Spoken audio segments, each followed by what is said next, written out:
A Russian ballerina, stomping on a bureaucrat. A perky suburban housewife who just got into scat.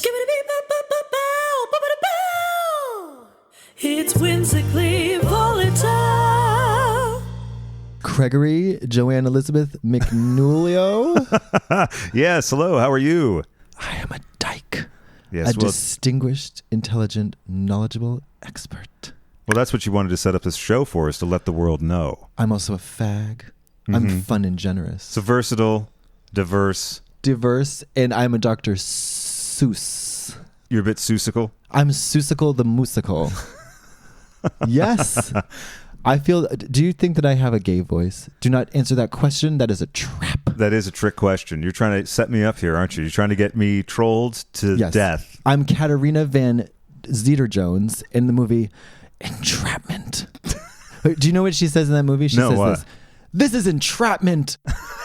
She says the title in the movie just like that to Sean Connery. It's good to get the title into the dialogue like that. My other favorite thing is when people say each other's name for every line of dialogue. Oh, yeah. Like Katya, you know, the film that I really enjoyed, and then you would come back with... Craig, the thing that I love about that is... Listen, Craig, you got to understand... So, Craig... No, Katya, listen, you have to understand there's a plot to get us. There's some entrapment. Yeah, but Craig, what Catherine really means is that she's saying to herself, hey, Craig... No, Katya. I understand all of that, but Katya, you must listen to me when I tell you. But Craig, you're not... Okay, wait. Ask me a question, please. What's the name of the show?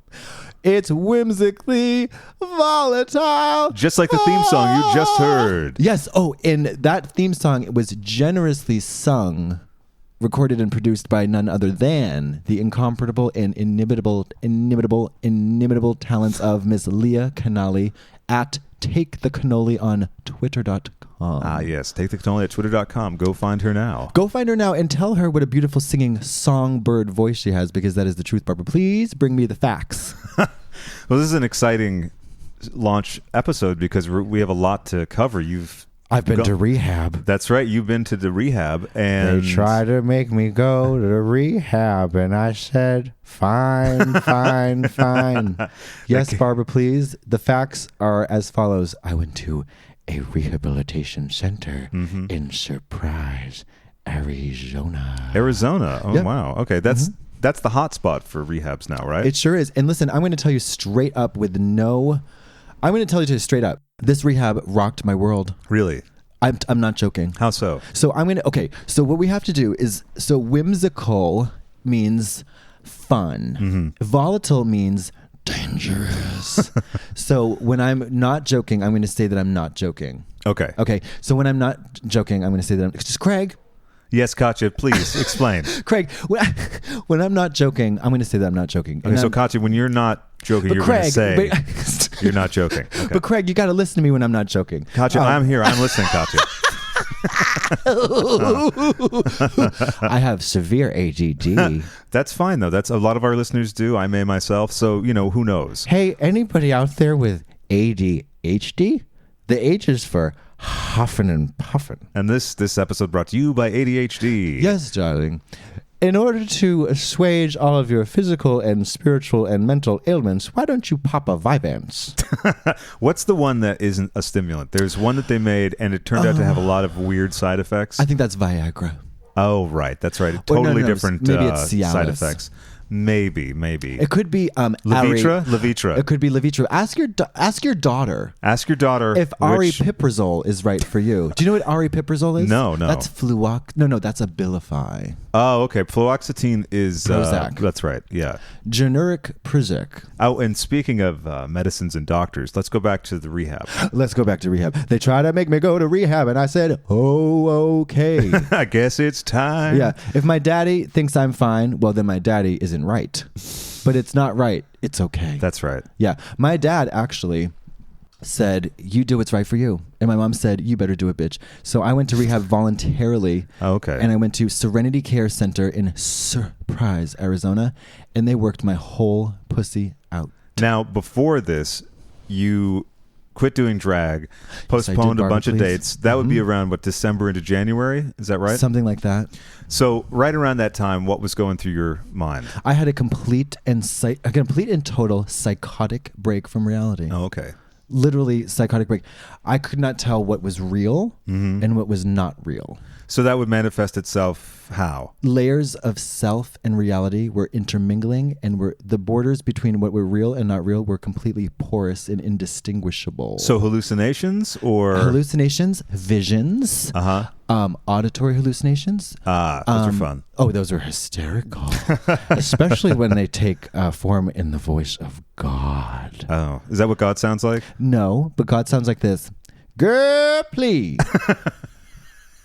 So God isn't having any of it. That's the kind of voice. But God's angel, Lucifer, not Lucifer. That's a myth. Oh, of course. God's angel, Lucifer. That's Luciphert. A lot of people don't know that the PH. They think it's a snap, and then they think it's about Fat Farm. No, right. It's about Lucifert, not Lucifart. Lucifert. Lucifert said to me, Molly, you in danger, girl. That's Lucifer's pet name for you. Yeah, Molly. So you're having these visions. You're having the break from reality. How long is that going on before even rehab is discussed? Or so I thought it was just a drug problem. Oh, okay. Ooh, no, mama. Barbara, please, Barbara, bring me the facts. So as many listeners know, probably most listening to this, you've had substance abuse issues. Oh, for the whole life. Yeah. The whole life course. The whole life story is riddled with trials, tribulations, and trauma. And it's been addressed on Drag Race, and you've talked about it very freely on various social media outlets. Yeah. And so was there a relapse, I guess, yes, right before that? Tina, bring me the facts. Tina turned her. Tina turned me into a trollop, a tramp, and a trickster. Oh, 3 T's. The 3 T's. One is for truth, trauma, and trials. I almost had a restraining order put upon me by a particular person whom I shall remain nameless, because he's a wonderful man and I care very much about him. And then I almost socked it to another particular person who shall also remain nameless because I care about that person very much indeed. Wow. Okay, so were these sort of events the kind of thing where people describe as a bottom? Yes. This was rock bottom. In fact, this was like, if you have, let me think about it this way. If you have a wagon wheel Watusi, okay, wagon wheel Watusi, go. So this is the bottom. So you have the bottom of the barrel. I was the sludge underneath the barrel. Okay, so you were about to crack through the barrel. Yes, it was the earth's crust being penetrated by the lascivious, lewd, and libidinous. No, because we can't say libidinous because I'm a slut. Oh, okay. I love being a slut. So that had nothing to do with it. A sexy, loose, understanding trollop. Actually, sexy, lascivious, underestimated tramp.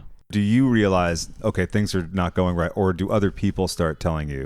Oh, mama, no. People try to call me a genius. Really? Yes, they did, darling. They said, you're a writer. You're a genius. And I said, no, ma'am.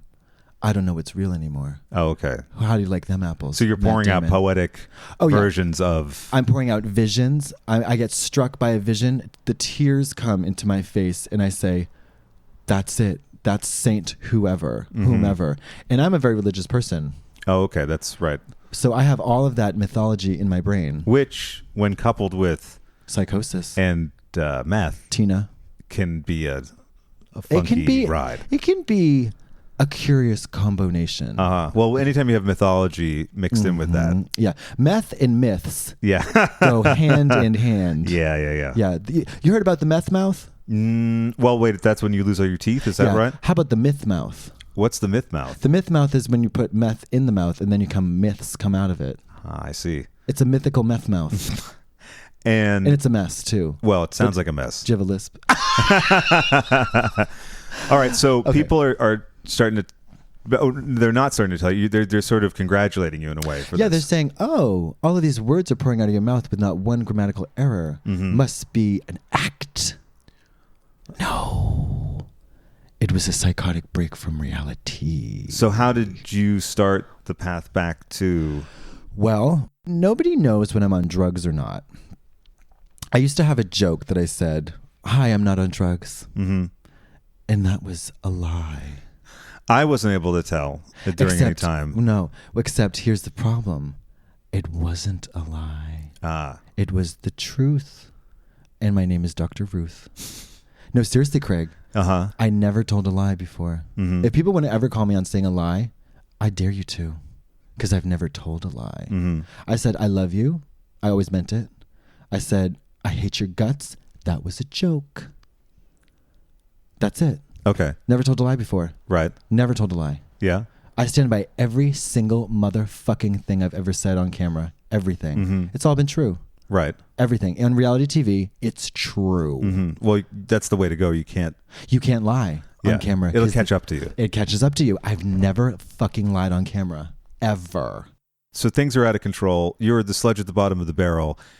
How do you get to the point where you realize you're going to rehab? Because you then decide you're going to quit drag. And what prompted that? I wasn't getting paid enough. Uh-huh. Sorry about it. Right. Sorry about it. That's a legitimate reason. Yeah, because people have to understand that when you get into full drags, mm-hmm. you are wearing many hats. And not just Wigs by Vanity hats. Thank you very much, Wigs by Vanity. You're wearing all of the motherfucking hats. You're saying, hi, my name is Brian McCook. I play this character who is Katya. Mm-hmm. And I get into full drags. Can I tell you what is involved in that full drag getup? Yes, please, run it down. Thank you. Well, I show up freshly shaved and laundered, and then I put myself into hair and makeup. Now, that alone is 2 union jobs. Uh-huh. Okay. That is 2 union paid jobs. Hair and makeup. And how long, by the way, does that take? I'd say about 2 hours mm-hmm. minimum. If you want to talk about full camera ready for let's say that for Viceland or RuPaul's Drag Race. Sure. That's a 2-hour gig, mama. Full drags, hair and makeup, that's a 2-hour gig. Yeah. On Drag Race, they give you about 2.5 hours, and that's generous. Mm-hmm. Now, if you're a seasoned drag entertainer like myself, yes. you know from back in the day. Sure. Buffet. Oh yeah. So that's about. I mean, you can get into full, like from shower to stage, you can do an hour, mm-hmm. but that is struggle. Yeah, it's pressed. It's totally pressed. It's hurried and struggled and strained. Mm-hmm. But any drag queen worth his or her salt is gonna know that it's a struggle and a strain to get on stage in 1 hour. If you're any good, right? I mean, if you're some booky ass busted piece of shit, then it doesn't matter. Then it doesn't really matter. But to be honest, those booky ass busted piece of shits, they take about 4 hours because they're fretting and hollering and they're like, what am I going to do with my nails? Do I glue the lashes to my feet? And you're like, yeah. No, honey. Look on Instagram. Look at Instagram. They've got all those drag queen Instagrammable opportunities for you to peruse and copy and pretend that they're yours. Mm-hmm. Hello. Which you think would speed the process along, but yes, darling, it certainly doesn't. Yes. No. Craig, can I tell you that your radio voice is like butter? Well, thank you very much. I appreciate that. But Craig, this is entrapment. Katya, I should have realized. No. Where was my mind? Katya, no. I was led astray by the compliment. I was lost in the sun of your glowing words. Get your mitts off me. I'm a senator's wife. Okay. Back to you had the photographer come in right at that moment. Oh, damn you, Katya. Damn you. You'll never get your hands on me, Lucky Charms. Okay. So you quit drag because you weren't being paid enough and you felt it was time to address some stuff. But also this is during the time where here's the thing. I wasn't being paid enough because I did not have enough time to sleep. Oh, I see. Yeah. So the thing is, I quit drag not because it was anybody's fault. That was the hardest thing in the world for me to do. Mm-hmm. Not blame somebody other than myself. Mm-hmm. So I love to play the name game. Not the blame game. Not the blame game, Darlene Ka. Nope. Because when you blame somebody, you do not take responsibility for your own actions. And guess what I have done every single motherfucking goddamn day of my goddamn life, bitch. Take responsibility for your actions. Thank you very much, Barbara. Please. Please, Barbara. So also, it must have been hard to quit drag because I would imagine, given that so much success has come from it and your recognition. Success is a 4-letter word. No, but what I'm saying is that it's so much a part of your identity. Sure, yeah. That to say I'm not going to do this, particularly for a year. Yeah. It was a heavy decision. Well, no, it was actually the easiest decision in the world. Uh-huh. The hardest decision, who the fuck is going to fuck my ass? Who the fuck is going to fuck my ass? To pick from the crowd, you're saying. Would you believe me if I told you that I'm a 35-year-old man with a full bank account and a roof over my head and an interesting and compelling point of view who speaks many languages? And would you also believe me if I said that I cannot get laid to save my motherfucking life? That's a little surprising. Thank you very much. Well, it's true. If anybody out there would like to lay my ass for free, well, there you go, listeners. Let me know. Get involved. You let me know. Get involved, and then we'll review it on the show. If anybody can look into my pretty blue eyes and say, I love you.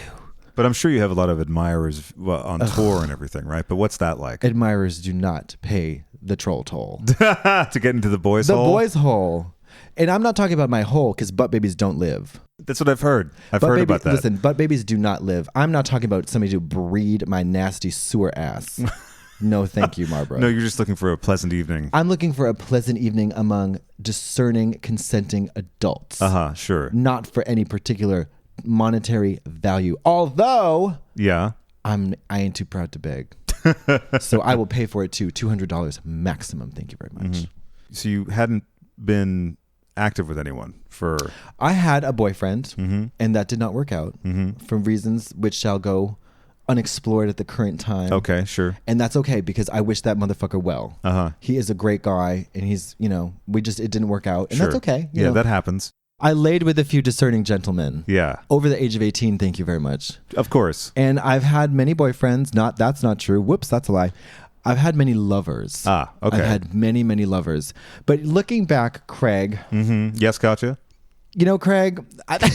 Tell me, Katya. The thing about entrapment. Yes. Is that I am an entrapper. Oh, really? Yes, I do. How do you do that? Well, yes, I will. Okay, I won't. What? Okay. So I set people up to fail. Oh, how so? I say, hello, darling. Do you have a little dance you'd like to do for me tonight? And they do the dance and I say, well, is that all? And then they say, well, yeah. And I say, oh, interesting. I didn't want that. Isn't that terrible? Well, it sounds like, you're kind of playing with the emotions a little. Yeah, but I didn't realize I was doing that at the time. Do you know why? I was under the influence of illegal narcotics. That will tend to blur the focus a little bit. Yes, I was arrested. You were arrested? Well, I was detained by the police. When's this? This was many weeks ago. Oh, I see. Okay. But not very many. This was this current year. This is 2K8. This is 2K18. That's right. 2K18 is all about releasing the burden of authority figures from my skin. Do you know what I mean? Yeah, is that like a rinse that you put on or no? It's a cream rinse. Cream rinse. Okay, it's a hot oil treatment. Oh, I see. Okay. It's a VO5. Remove these shackles from my wrists because my dainty, fairy wrists do not deserve to be shackled. So shackled. It helps to preserve the skin and also rinse out the impurities. Rinse out the impurities and preserve my freckles. I have many freckles because I'm Irish. Okay. Oh, speaking of which, happy St. Patrick's Day. Happy St. Patrick's Day to you. Yeah. You lazy good for another low-life skiving drunk. Yeah. Well, and as two former Massachusetts residents, it's nice to not be around that. It's nice to not be around massholes, but to be a masshole in one's heart. Do you feel you're a masshole at heart? Through and through. I have no time for shenanigans, tomfoolery, conflama, drama, trials, or tribulations if they don't sort of add to the exotic stew of life, or if they don't pad my bank account. Let's be honest. Right. So boring shenanigans are out.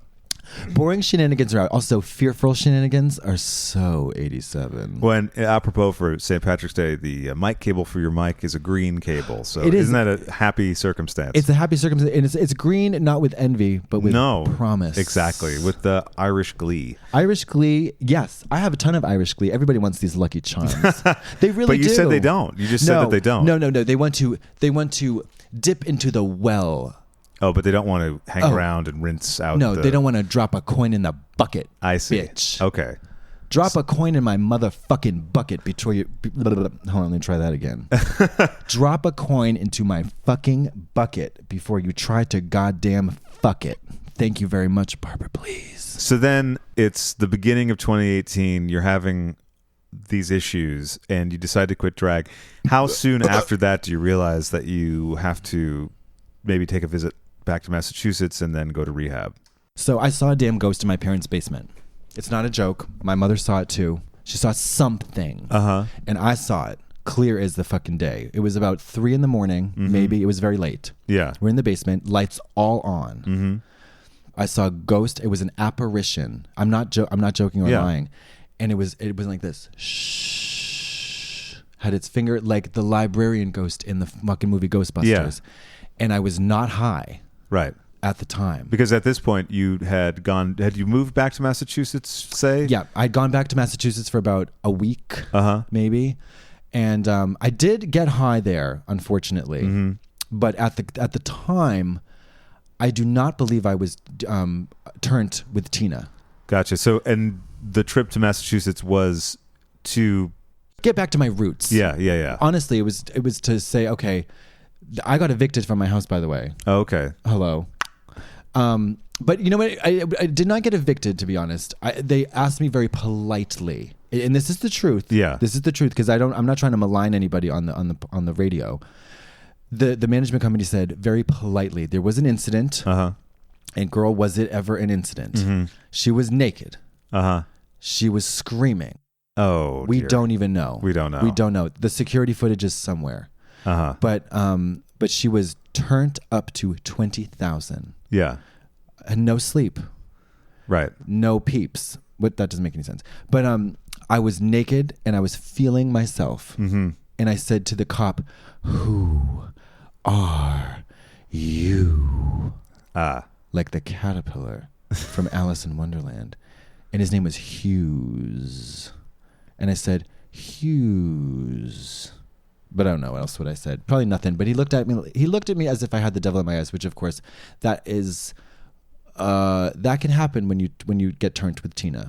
Well, you already have a sleep issue, right? Like sometimes you have trouble. I'm extremely hyperactive, and so and the problem is when I had to quit drag because when I dropped the Tinta for sure, I realized that I did not crash. I see. A lot of people when they drop stimulants, they crash. I did not crash. Okay. Because I had a heart attack.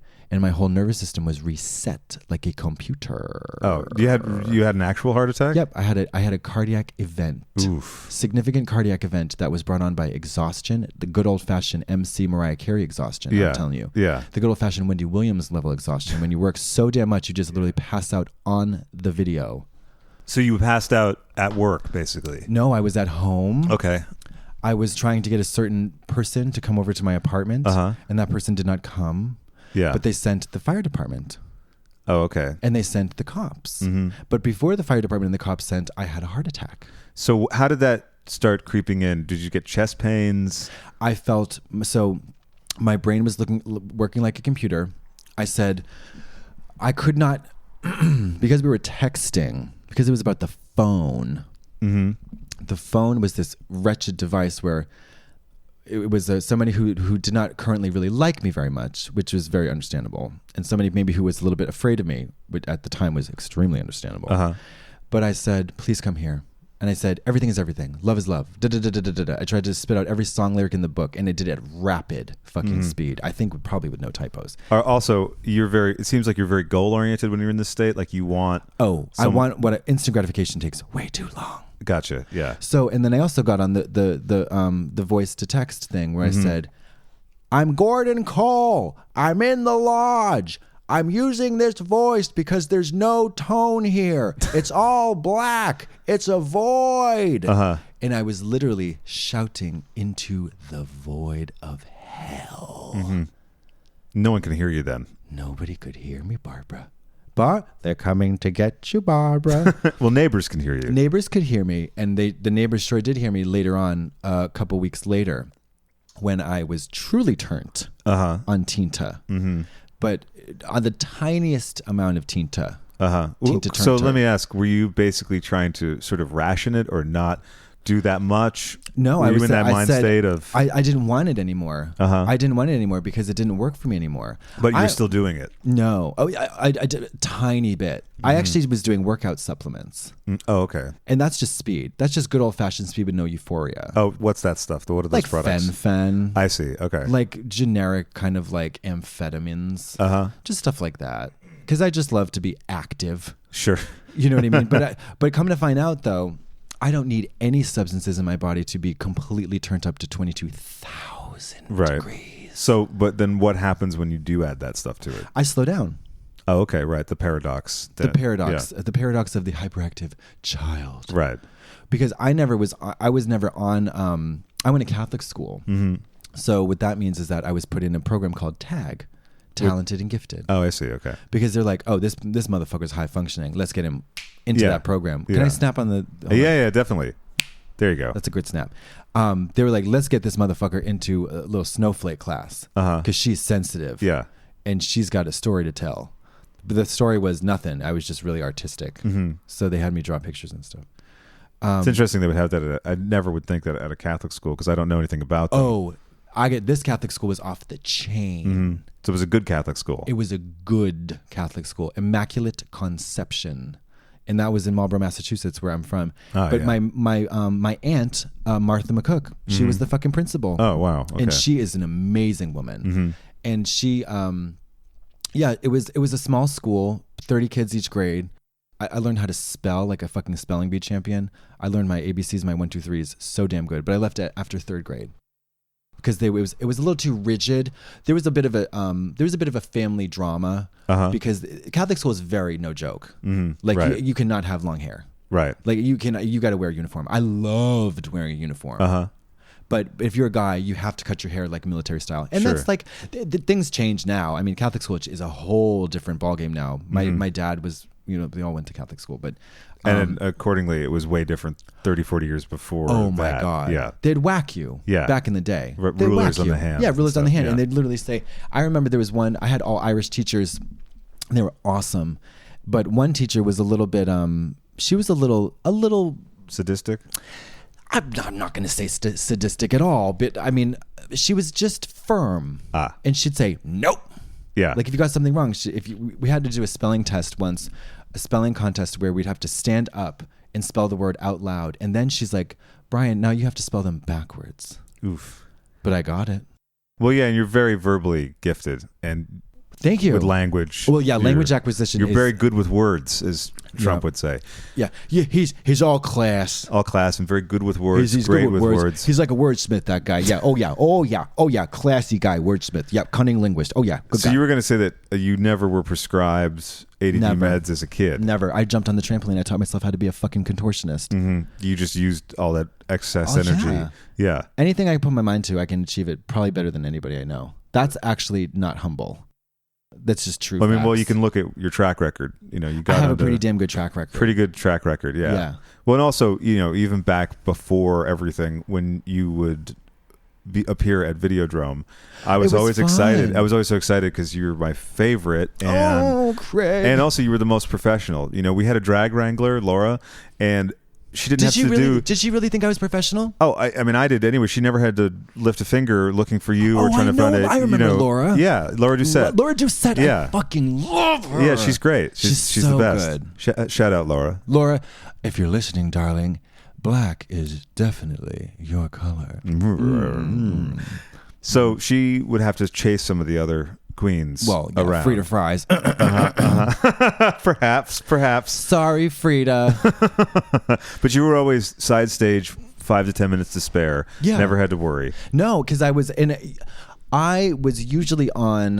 What was I usually on drug wise? That's a good question because I would have no idea. No, not really anything. Because I thought based on stories that you were, because I remember we would have full sugar Coca-Cola and Red Bull. Oh yeah, then that's it. And that would be it. Because back when I was doing Tinta, and listen, there's no shame in my game about that.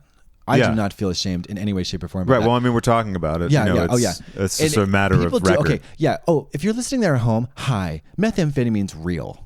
by the way. It does actually exist. It does exist. It's a white crystalline substance that is cooked up in a lab, and it was used by the Germans to do blitzkrieg in World War II. So put that in your fucking pipe and smoke it, bitch. Or don't. Don't. Well, you don't smoke meth. You vaporize it. So yeah. But anyways, I do not encourage the use of illegal drugs because only for one reason. You don't know what's in them, bitch. That's true. I encourage the use of no drugs. How do you like them apples, bitch? But substances are substances and drugs don't exist. So you can go on the record and have me, what? I'll go on the record and say that. I'll have you do that as well. Drugs don't exist. drugs. They don't. There's no E in drugs. Remember There's that. no druge. Drug. There is no I in drug. There's no fucking, their drugs don't exist, bitch. But at the same time, when you say that everything is a drug, then no, really, I don't believe in drugs. Well, how's it different than substances? Substances are substances. Matter is matter. Energy is energy. Drugs do not fucking exist. Drugs to me are a way for the U.S. government to control the lives of impoverished people. Okay, sorry about it. That's just a fact. That's a fact, not a fiction. So you mean there's a delineation between, say, prescribed medications and street substances? I think so. I think you have 8 years of medical training in order to ascertain which substances are best used to treat certain situations that are deemed unacceptable by authorities. For example, a hyperactive child is a gymnast in weight. How's that? Like a gymnast in waiting. Oh, okay. I got child. You. I thought you meant pounds weight. Oh, no. Sorry. Yeah, let me say that again. A hyperactive child is an athlete who hasn't won an Olympic championship yet. Sorry about it. So they have an excess of... of energy. Yeah. But guess who doesn't have any energy? Everybody else. Do you know what I mean? Yeah. Nobody has energy. Yeah. Like I have all the energy in the world. I have more energy than Russia has in their stores. They're fucking, But what happens with ADHD when there's a lot of energy, but then the focus sometimes isn't as... Well, they need to do circuit training. Circuit training being... Circuit training is moving from one thing to the next. One thing to the next. I got you. Boom, yeah. boom, boom. When I went to rehab, I had a circuit. I played basketball. Then I played golf. Then I went on the trampoline. They had a fucking trampoline. Okay, so a routine. No. It was a routine. Yes, it was a routine. Okay. Can I tell you my rehab routine? Yeah, please. Okay, I popped out of bed at 5 a.m. Now, it took me a little while to get a groove there. Yeah. Because I had a psychotic break. There was a member of the Hells Angels there, whom I threatened with 2 golf clubs because I imagined that he called me a faggot. Okay. So I brought 2 golf clubs over to the picnic patio table where everybody was smoking. And I said, "Hey, did anybody say the word faggot?" And everybody was like, "No, actually, nobody did." And I was like, "Are you sure?" Yeah. And they're like, "Yes, dude, back the fuck off." And it's like, "Okay, that's all." Just checking. Just checking. I'm going to go take my 9 irons over to the putt-putt.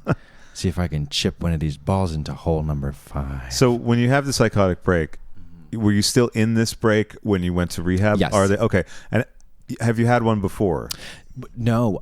So previously, methamphetamine just slowed me down enough for me to like jerk off for 3 fucking days straight, or to all the tweaky stuff that everybody talks about, rearrange the furniture, solve world peace, sure, rebuild alarm clocks, take apart my VCR that's been ailing for months, and make it work better.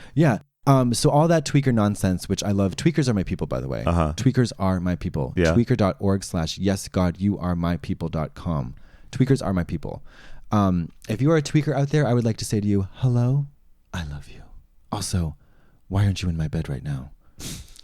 Because literally, so what happened is I started gravitating towards sex with drug dealers because they're the only people that could keep up with me. Oh, I see. And I'm talking about keeping up with me in the sense that like we could look at each other's eyes while we had sex, kiss on the mouth, not just have like gross, nasty sewer anal where it's like, all the fists in the tri-state area need to go up my booty hole. That does not excite me. I'm not slut shaming. I'm sewer shaming. So you're more into what? what connectedness. Yeah, I'm not a sewer, for example. Right. Like I'm not a sewer for disease and for fluids. Right. But babies don't live. Right, exactly. They As don't we've live. Discussed earlier, yeah. I mean, they don't live. So it's like the symbolic nature of having a load deposited in your ass is a psychological mechanism. Mm-hmm. That's a psychological mechanism. But babies don't live. Right. Like a man. As hard as you try. Listen, try. Keep trying. But you know what else lives in your butt? Super gonorrhea hoe. Uh-huh. Super gonorrhea. Life finds a way. So you're saying, wrap it up is what you're saying. I'm saying, no, not even necessarily. I'm saying plug it up. Plug it up. Stick a plug in there. Uh-huh. Dildo your ass. Do you know what I mean? As opposed to live dicks with hot boiling cum from places that you've never even considered. Mm-hmm. Like when you stick your dick in a thing, it's a contract. Uh-huh. And that thing could have teeth inside it. Well, you need to know what's going on there. That thing, my anal ring is so taut and so tight that I could literally just do a squeeze, a clench, and then a twist and rip someone's dick off their body. Well, so you better watch out. So be careful out there. You better watch out. This pussy got teeth. Oh yeah. I have anal dentata. Really? Anal dentartar. I've never heard of that before. Well, I have anal dentartar. Oh, dentartar. Okay. Dentartar. That's right. So it's a little different than vagina dentartar. You have to brush a little bit harder, and you should floss more because you have the buildup. We have to use the water pick. Oh, that's right. Okay, that's right. If you want to get into this boy's hole, you better get the water pick. As any fans of Sunny in Philadelphia will know. Yeah, and you got to do the dush. Do the dush? But the dush is not the tea. Isn't that required anyway? No, it's not. No, it's not. I have a very delicate flora and fauna in my anal cavity. And sometimes I do not care to do the dush because it upsets the geology of my cave. Oh, interesting. And this is the truth, by the way. I thought it was a prerequisite to sort of most. Absolutely not. Mm-hmm. If we say that butt babies don't live, which they do not, and then we also say that a man cannot get pregnant, which he cannot. Right. I'm talking about an anus. Yes. Yeah. Right, yeah. I think we're all in that area right now. Yeah. So when you have sex with a butt, you got to wrap it up. Do you know why? Why? Because shit comes out of there, bitch. But this is why I was asking about the dushing. Doesn't that sort of remove that? It absolutely does not. No, it doesn't. Okay. No, you have to have a very delicate control over the ecology of your anus and of your GI tract. You have to have a self-cleaning oven. Does that also involve like don't eat lunch after a certain time if you're going to? Yes, and starvation is not a city in China, mama. Starvation is an actual thing that people do in order to cleanse and assure their lovers or potential anonymous partners that the butt babies are going to live and breathe down there. That is ridiculous to me. Don't starve yourself for half the day just to have sex. But people don't do that though, right? They certainly do. No, I mean, not everyone does that, is what I'm saying. But many of them do. Sure. And I will not do that, not for no man. Yeah. So remember when Meatloaf said, I'll do anything for love, but I won't do that? Yes, that's what he was talking about? I think he was talking about starving himself for anal sex. I would imagine so. That seems like in line with Meatloaf's. I really do. I mean, Meatloaf, I'm not going to have Meatloaf and my name is Meatloaf because I want to have anal sex. He's not going to skip a meal for anal sex. I will not skip a meal for anal sex, and I will wrap up that thing because if you really want to get into this boy's hole, you got to pay the troll toll and you got to wrap it up. And then there's going to be a little poo-poo on your dipstick. So no, thank you, Barbara. Back to you go to Massachusetts, you see the ghost. Yeah. Then what happens between there and then you actually enrolling in rehab? Well, let me tell you something. Wrapping it up is a newfound thing for me. Really? Yeah. Oh, this is interesting. Let's definitely talk about this. Okay. So I am a fan of condoms now. Yeah. Because I had certain situations with people wherein open relationships were involved and I want sex all the time. But, I'm a very jealous person. Oh, yeah. Okay. I'm an extremely jealous person. So this is a double-edged sword. It doesn't sound like an open relationship would work. No, it doesn't sound like an open relationship would work, but I tried. Well, you got to give it a try. I tried so hard. You got to try your best. I tried so hard to make it work. But also, a man is a man is a man, and a woman is a woman is a woman. I believe I have in my body a delicate balance of 50-50 masculine energy and female energy. Where female energy to me is not about getting dicks up your butt. if you're a guy, or if you're a gay guy, or if you're a bi guy or whatever. I don't believe in that whole sexuality checkbox thingy. Meaning, I'm a man right now in this iteration. I have a penis, and I have the gonads that I have as a human being are currently nobody's business, by the way, but I have no shame, so I'll share them. I have a testes and a dick. So for me, that means now that I have a more male expression of a body in this iteration. Presenting male, if you will. Yeah. So some people would call me a cisgendered male. I'd say, sis, who the fuck are you? Sister? You ain't my sister. Stop calling me sis. Honey. So you don't like that? I don't like that. Yeah. I don't like that. I'm a very privileged person, not because things were handed to me, because I worked for them. So when people try to throw labels at me, I say, hey girl. I say, who the fuck you calling girl, bitch? I'm a woman. And then they say, excuse me, you're not a woman, you're a man. I was like, goddamn right, get the fuck out of my house. Do you know what I mean? Kind of, yeah. Well, so it's like, you can call me whatever you want to call me. Most people just call me Katya. Yeah. I prefer Brian if you're my friend. Right. If you're my friend. Yeah. So if someone you don't know approaches you and calls you Brian. If they say Brian, I'm like, hi, how are you? Yeah. I assume that we've met somewhere before. But oftentimes we have not. Right. So someone feigning familiarity is kind of a warning sign. Yeah, it's a little interesting to me. They say, are you Katya? And I said, yeah, that's the character I do. Yeah. Because I actually forgot who the fuck I was. So that's an interesting thing to get into. So that happened around when? This was the psychotic break. Right. Yeah, and this is when I was live on taping the Trixie and Katya show. Yeah. And I didn't know it was real anymore. I didn't know who the fuck was my friend. I didn't know who the fuck was the director. I didn't know who the fuck I was. I didn't know who anybody was. I looked over at Trixie and I thought, who the hell is that? But you would say that to Trixie anyway, right? I would say, who the fuck are you? I looked at Trixie and I was like, who the fuck are you? Who is this person? Who is this doll? And I was like, who the fuck am I? I'm not a comedian. What am I doing here? Because I don't think of myself as a comedian. I really don't. You think of yourself as? I think of myself as a. So let me, because I had to actually break it down on paper. And this is in rehab that you did this? This is in rehab. I said, who the hell am I? Well, number one, I'm Brian McCook. Right. Okay, Brian Joseph McCook from Marlborough, Mass. That's easy. And then I said, okay, I'm 35 years old. Yep, I know my birthday. I know what, because this is what they asked me when I went to the hospital, by the way. I got stuck full of Ativan because I was in meth psychosis. Now, for those who don't know, Ativan is? Valium. Okay. I think. It's a benzo. Oh, it's a benzo. Okay. It's something, it's a tranquilizer. Gotcha. It's a tranquilizer. Ativan is something to get you down from the mountain. Sure, honey. sure. They stuck it in my vein. Right. So intravenous Ativan. And I said, what the fuck you putting in my vein? Because I don't want anything in my veins. I did not want to consent to that. Right. Because who the fuck knows? If they're sticking you with morphine, guess what's going to happen? Withdrawal. Oh, yeah. I don't like that. Lots of barfing. Lots of barfing. Pissing through your asshole. Yeah. So anyways. So you're putting down on paper, who am I? Who the hell am I? And I discovered that in this iteration, I am a man who prefers to have sex with, and then I was like, oh, that's where I'm not going to assume nothing no more. Who the fuck do I want to have sex with? Then it all came crashing down. How so? I don't know who I want to have sex with. Really? No. Not anymore. Well, prior to this, I just assumed I was gay. I'm happy.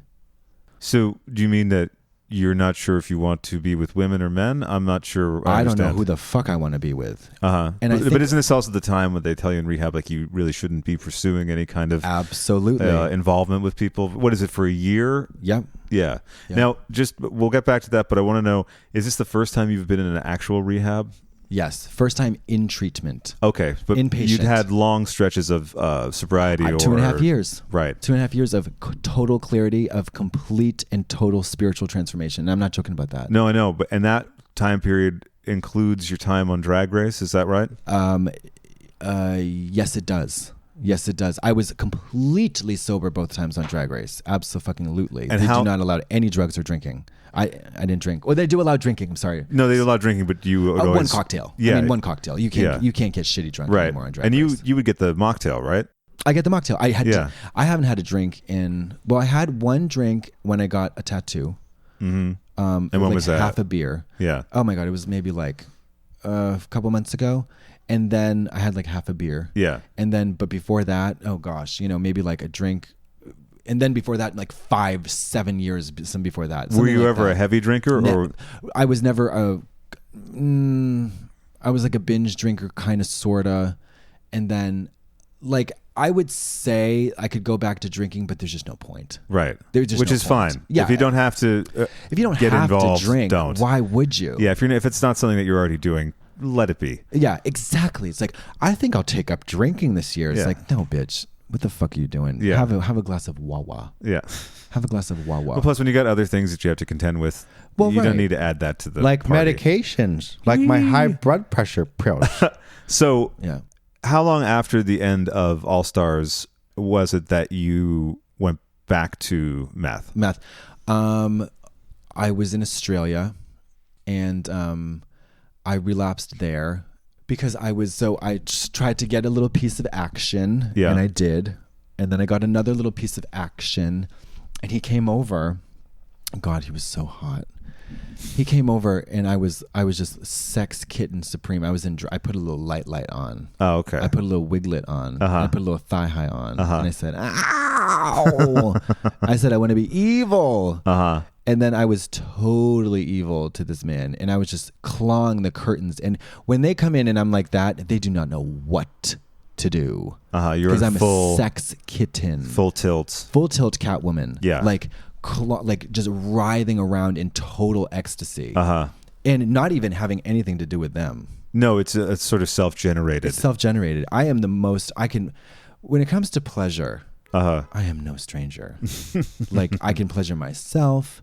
I can pleasure other people if they are interested in making eye contact. So eye contact is really key. Ugh. It is in a lot of This whole face streams of down, life. ass up thing, Uh-huh. I just can't. Really? I just can't. Yeah. You want to breed me daddy and all this crap. It's like, A, bitch, I am motherfucking daddy. Uh-huh. B, butt babies don't live. And C, look me in the eyes, trick. What the fuck is wrong with you? What the fuck is wrong with you? So that's a big part of it for you, the connectedness, Yeah. even a one-night thing. Yeah. And now I'm real because I'm talking like I think I'm black. And you know what I mean?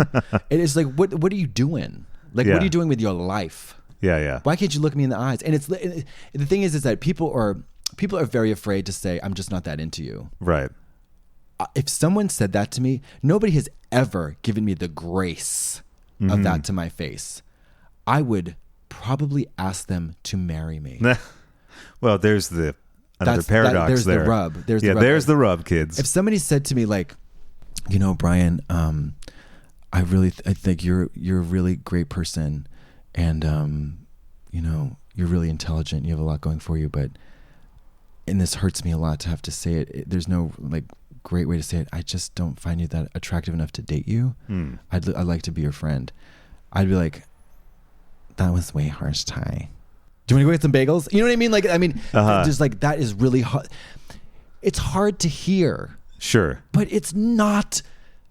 Like I think didn't they make a movie like that? He's just not that. He's just not that into. Yeah. I haven't seen it, but obviously. I haven't seen it. either. Yeah. But who cares? But that's something that you don't have to ghost, right. and you don't have to give an excuse. Right. I've had to do this a couple times in my life. Ghost, you say? No, meaning, or not no, ghost. do No, this no, I don't- upfront thing where you say. I ghosted once. I ghosted my first kind of boyfriend, and Ghosting's cruel. Oh no, it's the cruelest thing to do. Yeah, it's the mean, cruelest thing really, to do. because the It other is- person's sort of like they could be pining. They don't know. They don't know what's going on. They don't know, and then when they realize, it's Oh. even worse because they Yeah. feel like they've been a fucking idiot the whole time. fucking idiot. Which is the worst feeling. The worst feeling. I'm literally like going through that right now. It's the because worst. I saw a ghost while I was ghosted. Oh. That's a little too much irony for me. Mama. That's a double whammy. That's a double whammy. No whammies. But I ghosted I ghosted my first little boyfriend. I was like 15 or something. And I woke up one day and I was like, I'm just not into this, and I don't know why. Yeah.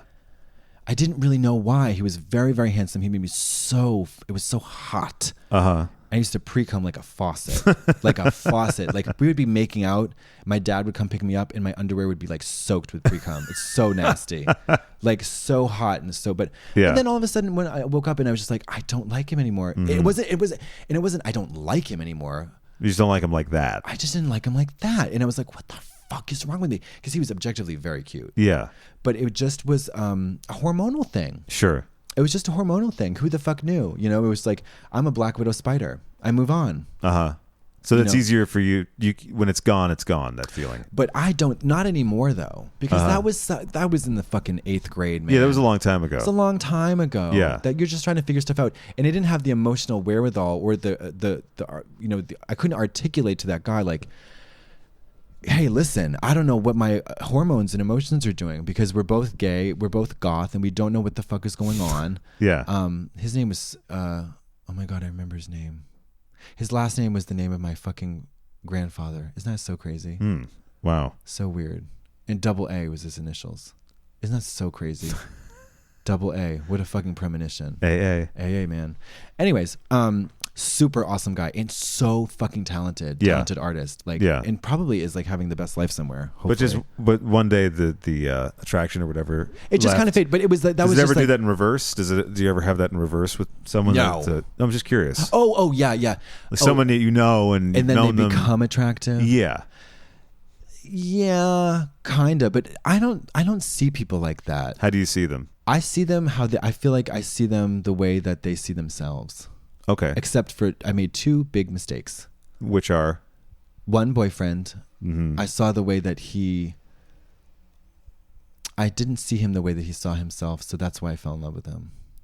Oh, okay. So you were... Because he hated himself. And you saw him as a totally different... I saw him the way that I think like a person who would love him unconditionally saw him, which was a man. And that's it. I can fall in love with any man. I can fall in love with any woman. Because I see what's good about them. I don't see the bad shit. But this guy had a lot of dark shit. Not bad shit. Dark shit. And I love the dark stuff. Oh, you have a troubled... Well, I'm a troubled teen myself. But I saw the light, Carol Ann. Yeah. And I got myself out into the light. I'm a soldier of Christ, ho. Seriously, you know, and I see the light in everybody. You cannot find me a motherfucker who says they're so dark and dim and on death row. I'd be like, girl, please. Everybody has light inside. Well, also when people parade themselves around as damaged goods, that's a whole routine anyway. Oh yeah. Oh, exactly. It's a whole fucking routine. Like, I don't know what I'm doing. I don't know if I can. Yeah. Yeah. Oh, give me a break. We all don't. Nobody knows what they're doing. That's true. Nobody knows what they're doing. Yeah. Can we take a cigarette break? Yes, we can. Okay, fab. It's whimsically volatile. So we're having some nice refreshments. I have some iced tea and water. And I've got a tab. Yes, you have a tab. You know, this is funny because the tab makes me think of Scrooged. Oh, is there tab in Scrooged? I haven't seen that in a while. He takes a vodka with a splash. Oh, that's right. That's right. Yeah. Just a splash. Just a splash. He likes them pale. He does. And this is, you know, this is funny because I feel like Batman and tab is bat spelled backwards. So are you Tab Man? I'm Tab Man. Yes. I'll pick up the tab. Thank you. Yeah. Shout out to Michelle Visage, just in general, just for fun, because she is the face of a woman. That's all. That's all. That's all. That's all. That was that little bit. Oh, wait. Yeah. I'm going to show you my tattoos. Oh yeah, wait. Okay, hold on. Okay. I'm going to describe them to the listeners at home. I'm going to put my microphone down for just one moment, and I'll narrate. And then I'm going to hold on. Are these new tattoos? Hold on. Describe to me. So I'm going to grab my card and hold on a second. Okay. Brian is slowly removing a sweater, jaunting over to the table, getting some stuff out of a bag. There is a little packet, a little mini purse, if you will, a wallet of sorts. There is a lot of plastic cards. Here we go. Okay, I've got it. Well, I got it. Okay. Cal Morrison, tattooer. Oh, okay. Tattooer. He's a tattooer. Not a tattoo artist, a tattooer. No, he's a tattooer. He is the doctor, the emergency room of tattoos. Okay. So when you need an emergency tattoo, I'd say, hey, you go to Cal. What's Cal's social handle? It's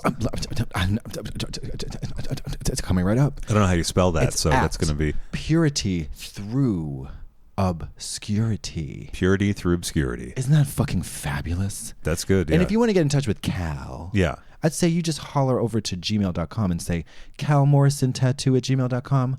Would you please find it in your heart to emblazon my flesh with some obscure but lovely ritualistic imagery? And if you want to go onto the World Wide Web, you just say yourpalcal.com. That's YERPALKAL.com. There you go. Pretty comprehensive list of ways to get in touch with Cal. And he does not appreciate you belching in his face while you're tattooing. Did you learn that out that firsthand? That's just an assumption. You're just going on his general vibe. His general vibe is extrapolate. Cool, calm, and collected. Okay. He's also 6'6" tall, drink of wawa. So when did you get these tattoos? Sorry. Okay. Very recently. I have one that is fresh right now. Yeah. You can see this. This is Paraskeva. Take a picture of it for the internets. I've got another one. This is the Pope, Il Papa. And how did you come to decide on these? This is the Devil. And these were all done within a very short period of time? Very short period of time. And this is a drawing that I drew in high school. Now, when did you decide to get tattoos? Well, I'm so glad you asked. Because Craig, yes, Katya.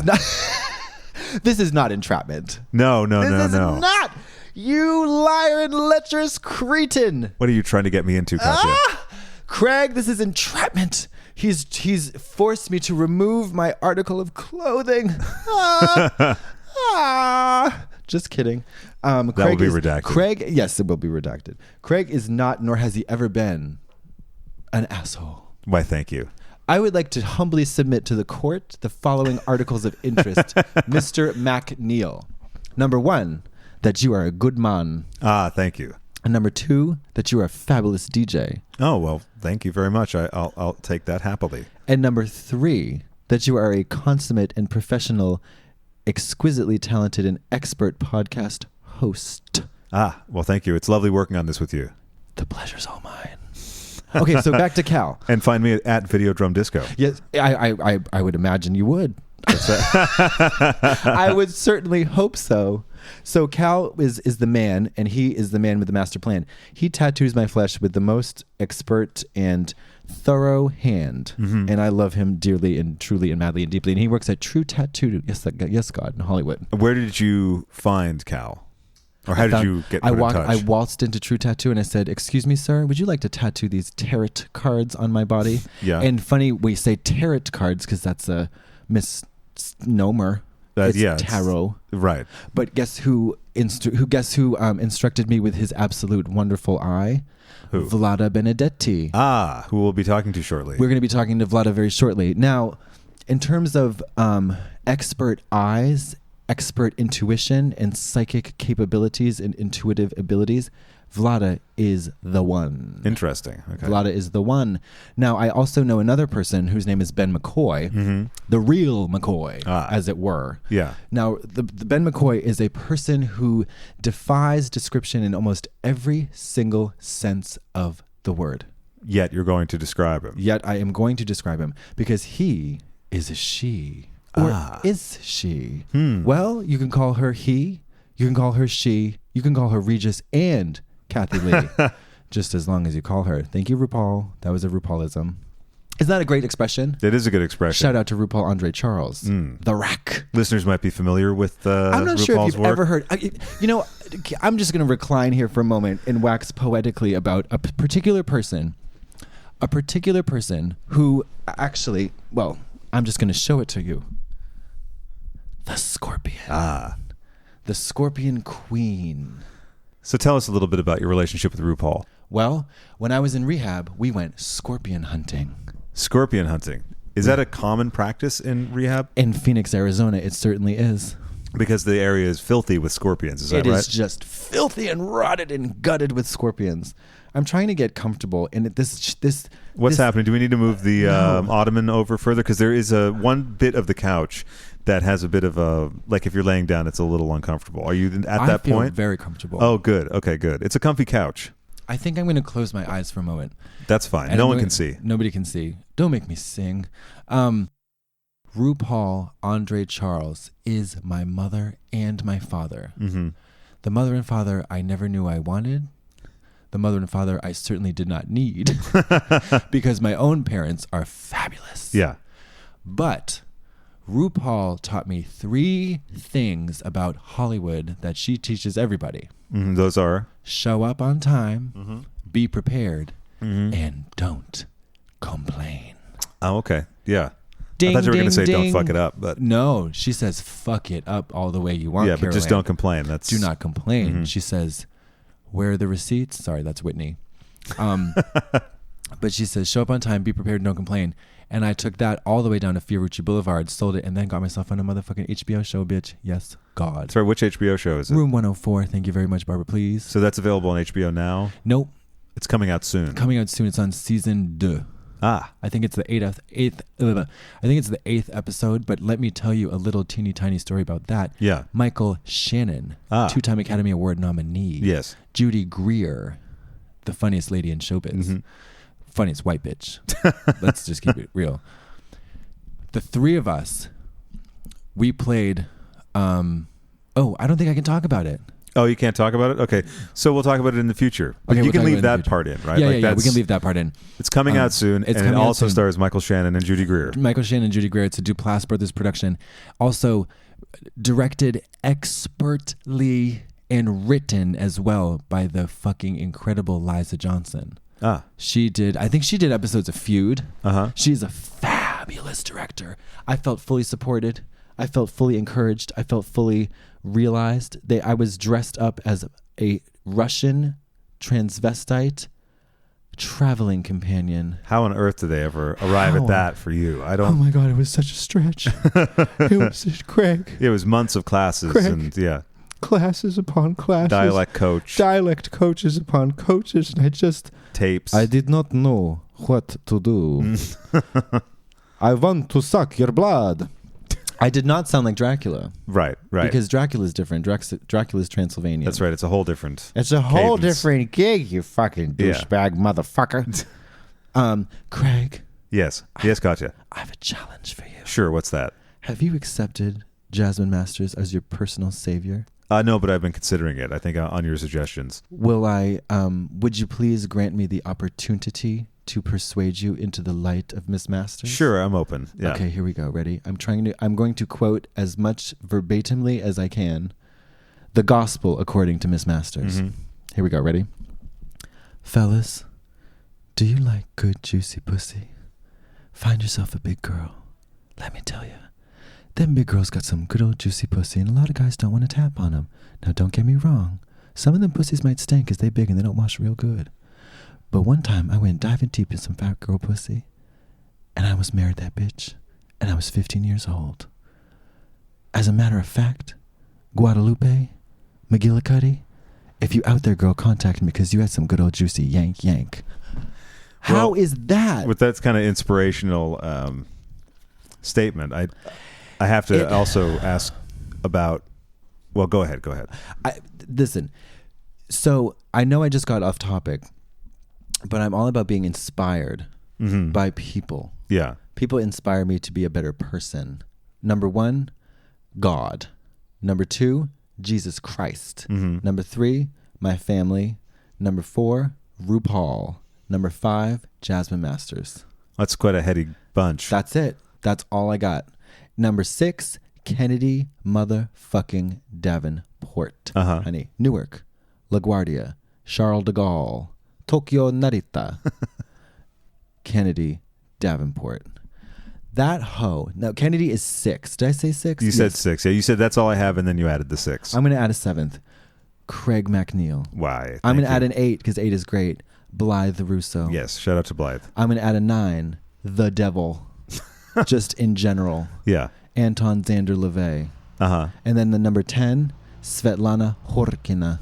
Now, Svetlana is the best Russian gymnast in the history of modern artistic gymnastics. Did you enjoy the recent Winter Olympics? I know that's not Alina Zagitova. who is incredible. Now, what was her? She did a program on. She was a figure skater, Alina Zagitova, and she did a program that my friend Michelle sent me, and I have never seen it. I'm not big into ice skating. This is just not my jush. Now, jush means justice, understanding, satisfaction, and honesty. That's not my jush, but that's from Miss Masters. And it's not your dush. It's not my dush, but you got to do the dush if you want to get your jush. That's Miss Masters, straight up. So Alina Zagitova did this program that was so breathtaking because she does all of her dancing at the beginning. This is about this is like a 4.5 minute program, by the way.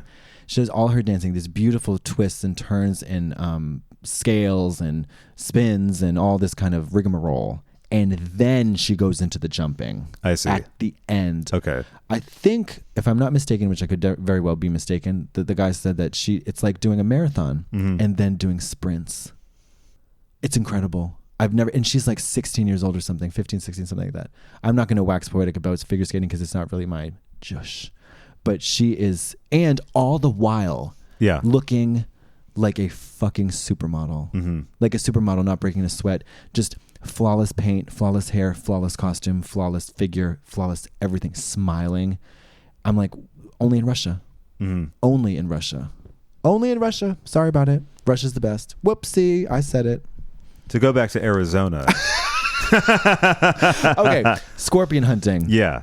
How early or late in the program do you start scorpion hunting? Well, the scorpion hunt happens at night for anybody who wishes to go along. Okay, so DeRay and Shay, these are, DeRay was the tech. DeRay was Shay, DeRay, and Walk Shay, Away. DeRay, and Walk Away. Yeah. Shay Davis. So Shay, DeRay, we walked away. We went, no, we didn't walk away. We stayed put. But anyways, we took a UV light and we shined it on the cracks in the perimeter fence. It was a stucco kind of partition. And there's cracks in there and they keep the heat. Okay. So at the cold desert nights, the scorpions are going to be in the cracks. So we used that UV light to go hunting, and then we saw it. Bright neon. Oh, they appear neon under the UV. Wow. Bright yellow neon. And then Shay took the 9-iron or the chipper. It was a golf club. It's called a chipper. And he smushed it. And then it just stayed there, the corpse of it. Now, 2 days later, I went back to the corpse and I broke off its tail. As a memento? I was going to eat it. I was going to eat a single notch on the tail just to have a bit of the scorpion inside my body, but I decided to chicken out because I didn't know if the venom was still venomous in the tail. That's probably the better choice. But then you got the tattoo. Well, I got the tattoo before. Oh, you got the tattoo before. Okay, so you got the tattoos before you went to rehab. I got the tattoos before I went to rehab. I just got another one. I got Saint Paraskeva as soon as I got out. Now, Paraskeva, she was, now the legend goes, Emperor Antoninus, the Roman emperor, captured her and tortured her because she was a disciple of Christ. She was a preacher, a missionary. Threw her in a vat of boiling oil. And then he said, "What's the matter with you, darling?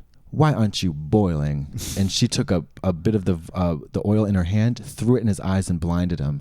And he screeched and screeched and screeched. And she said, "Do you want me to heal you, bud?"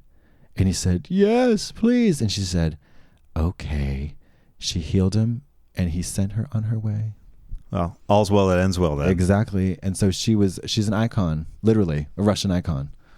I want to go back again, though, to Arizona. Well, the stuff surrounding the scorpion hunt. The stuff Rue. you didn't, Rue's a double scorpion. She's literally the black scorpion queen. Okay. She's a double Scorpio. Oh, I didn't know that. Oh, yes, God. And now that means the personality is what? That means the personality that she is a locus of power. She is dynamic. She is volatile. She is powerful, and she is emotional. It's a water sign. So now, you said to me once that RuPaul is also very much an introvert. She says she describes herself as an introvert masquerading as an extrovert, which is absolutely true. I mean, she keeps to herself. She needs a lot of alone time. I believe she loves to travel alone, which I also do. Yeah, because we're people. We know how to talk. We know how to, I mean, she's very famous, by the way. I mean, she's extremely famous. Yeah, absolutely. So traveling with her is, not only is she extremely famous, she's extremely tall. Yeah. So she sticks out in a crowd. Sure. So I think that she wears disguises. Oh, really? I think so. I would if I were her. I would love to see the top 5 disguises. Oh my God. Well, you can't go wrong with a SARS mask.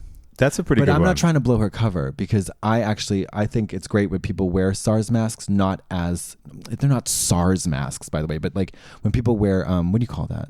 I guess just those little face masks that you would wear if you were going into a hospital, I guess. Exactly. Yeah. I guess SARS mask is a good shorthand. Yeah. Because SARS is that avian bird flu, isn't it? I think avian bird flu is probably redundant. Because avian means bird. True. That's true.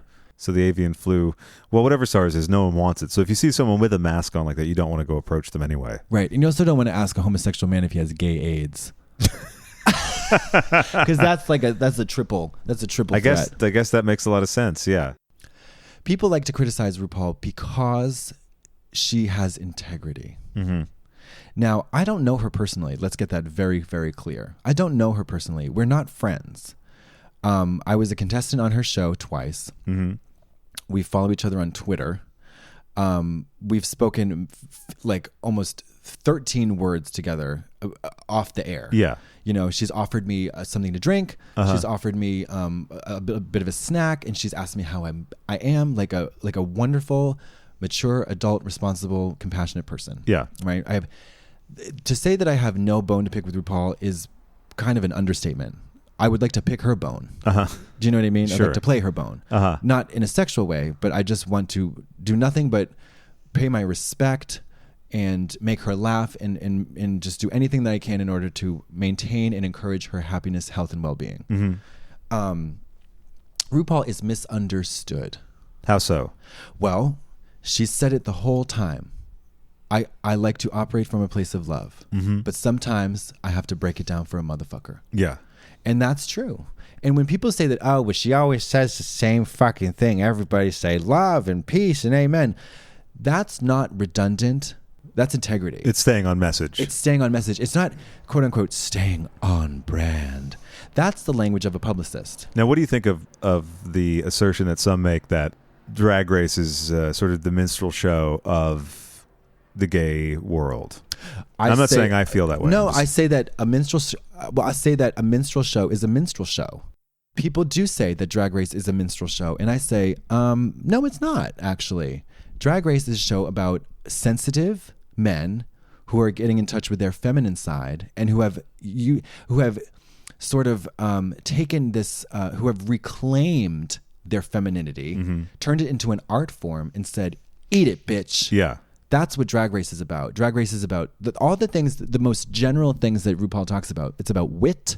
It's about puns. It's about color. It's about flavor. It's about style, panache, and then a whole fucking ton of skill sets.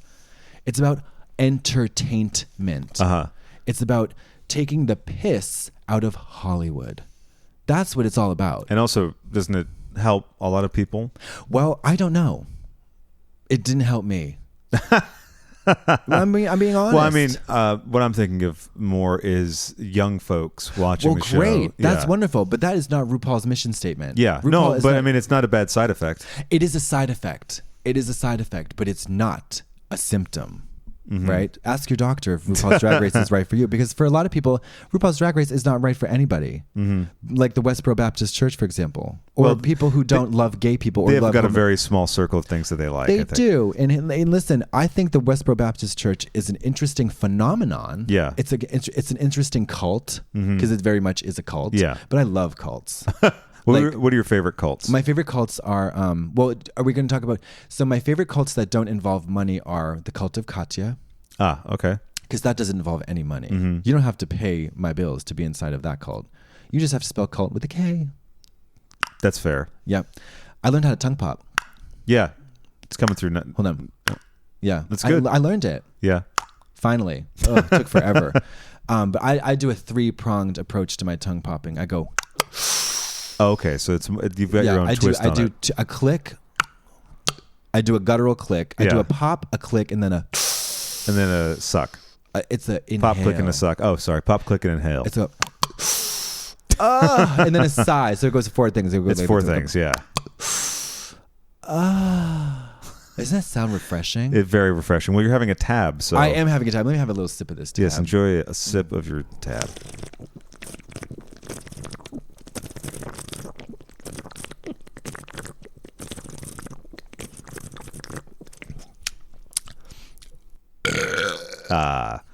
God, that smooth flavor is going to kill me every time. It'll get you that tab. And my favorite RuPaul expression, your country breakfast is ready. It's a good one. Because it's a whore's expression. Oh, okay. The other one she talks about that I love is when you peer into when they roll down the window. You know what I'm talking about. When they, the royal they, yeah. When they roll down the window, because it could be anybody. It could be a cop, it could be a fireman, it could be a police woman. When they roll down the window and you wiggle up to the car and you say, excuse me, are you dating? I love that. That's good. So, oh my gosh, I was a hooker. Uh-huh. Do you know that? I do. Do you remember that? I do, yeah. I was a hooker with a heart of gold, honey. When did you start When I hooking? turned 30. Really? Dirty 30. I said, no, ma'am. Uh-huh. I have not. I was celibate for about, oh gosh, many years. Uh-huh. And I said, no, ma'am. I did not just waste all my 20s. So you were celibate for that long. So most of your 20s, all of your 20s? Most of my 20s. What was the last? Very few people in my 20s. So what was the last time that you, or what were the circumstances in which you had sex before? Just with certain men's in certain establishments you would meet? Just certain men's folks. Yeah. Just certain men's types. Yeah. Just certain men's types. Yeah. And then I just said to myself, no, ma'am. Uh-huh. You did not waste all your 20s. Let's get it cracking. So jumping from celibacy into prostitution is quite a leap. It is, but it's a leap of faith. Mm-hmm. And now how did you go about the first few encounters? So casualencounters.com. Oh, okay. Right. So this would be Craigslist. This is Craigslist. Now, listen, they have a crackdown on Craigslist and do they? They do, because you cannot. Prostitution is illegal in the state of Massachusetts. You better believe it. Oh, sure, yeah. It's illegal almost everywhere, right? Except Nevada. Of course. Right. But in Nevada, you're not typically going to be going to Craigslist, probably. No, you're probably going to go to the Bunny Ranch. Sure, the Bunny Ranch or the Rabbit Ranch or whatever you want to call it. Yeah. So I had a little bunny ranch in my house. And I said, hop, hop, hop. I'm the bunny. It's good to work from home. Be your own boss. There you go. Make your own hours. Yeah. Flexible schedule. Employee benefits. OSHA doesn't peep around. They don't try to fuck nothing up. I did have a time clock. Oh, really? No, but I wish I had. I was going to say because they could punch it. Yeah. Well, that's funny. Punch the kitty. It's time to work. Yeah. But they never punched my kitty. No, I was not that. You were the puncher. I was the puncher. Uh-huh. They were the punchy. It was a punching bag of sorts. So I invited gentlemen into the company of my domicile for a short while, usually about 1 hour or under. Mm-hmm. And for the measly the measly price, the sordid topic of coin, as you know, is different for everybody. Sure. It's a sliding scale. Yeah. What you got? What do you want? It's all a negotiation. Uh-huh. Like Devin Green talks about, relationships trump everything.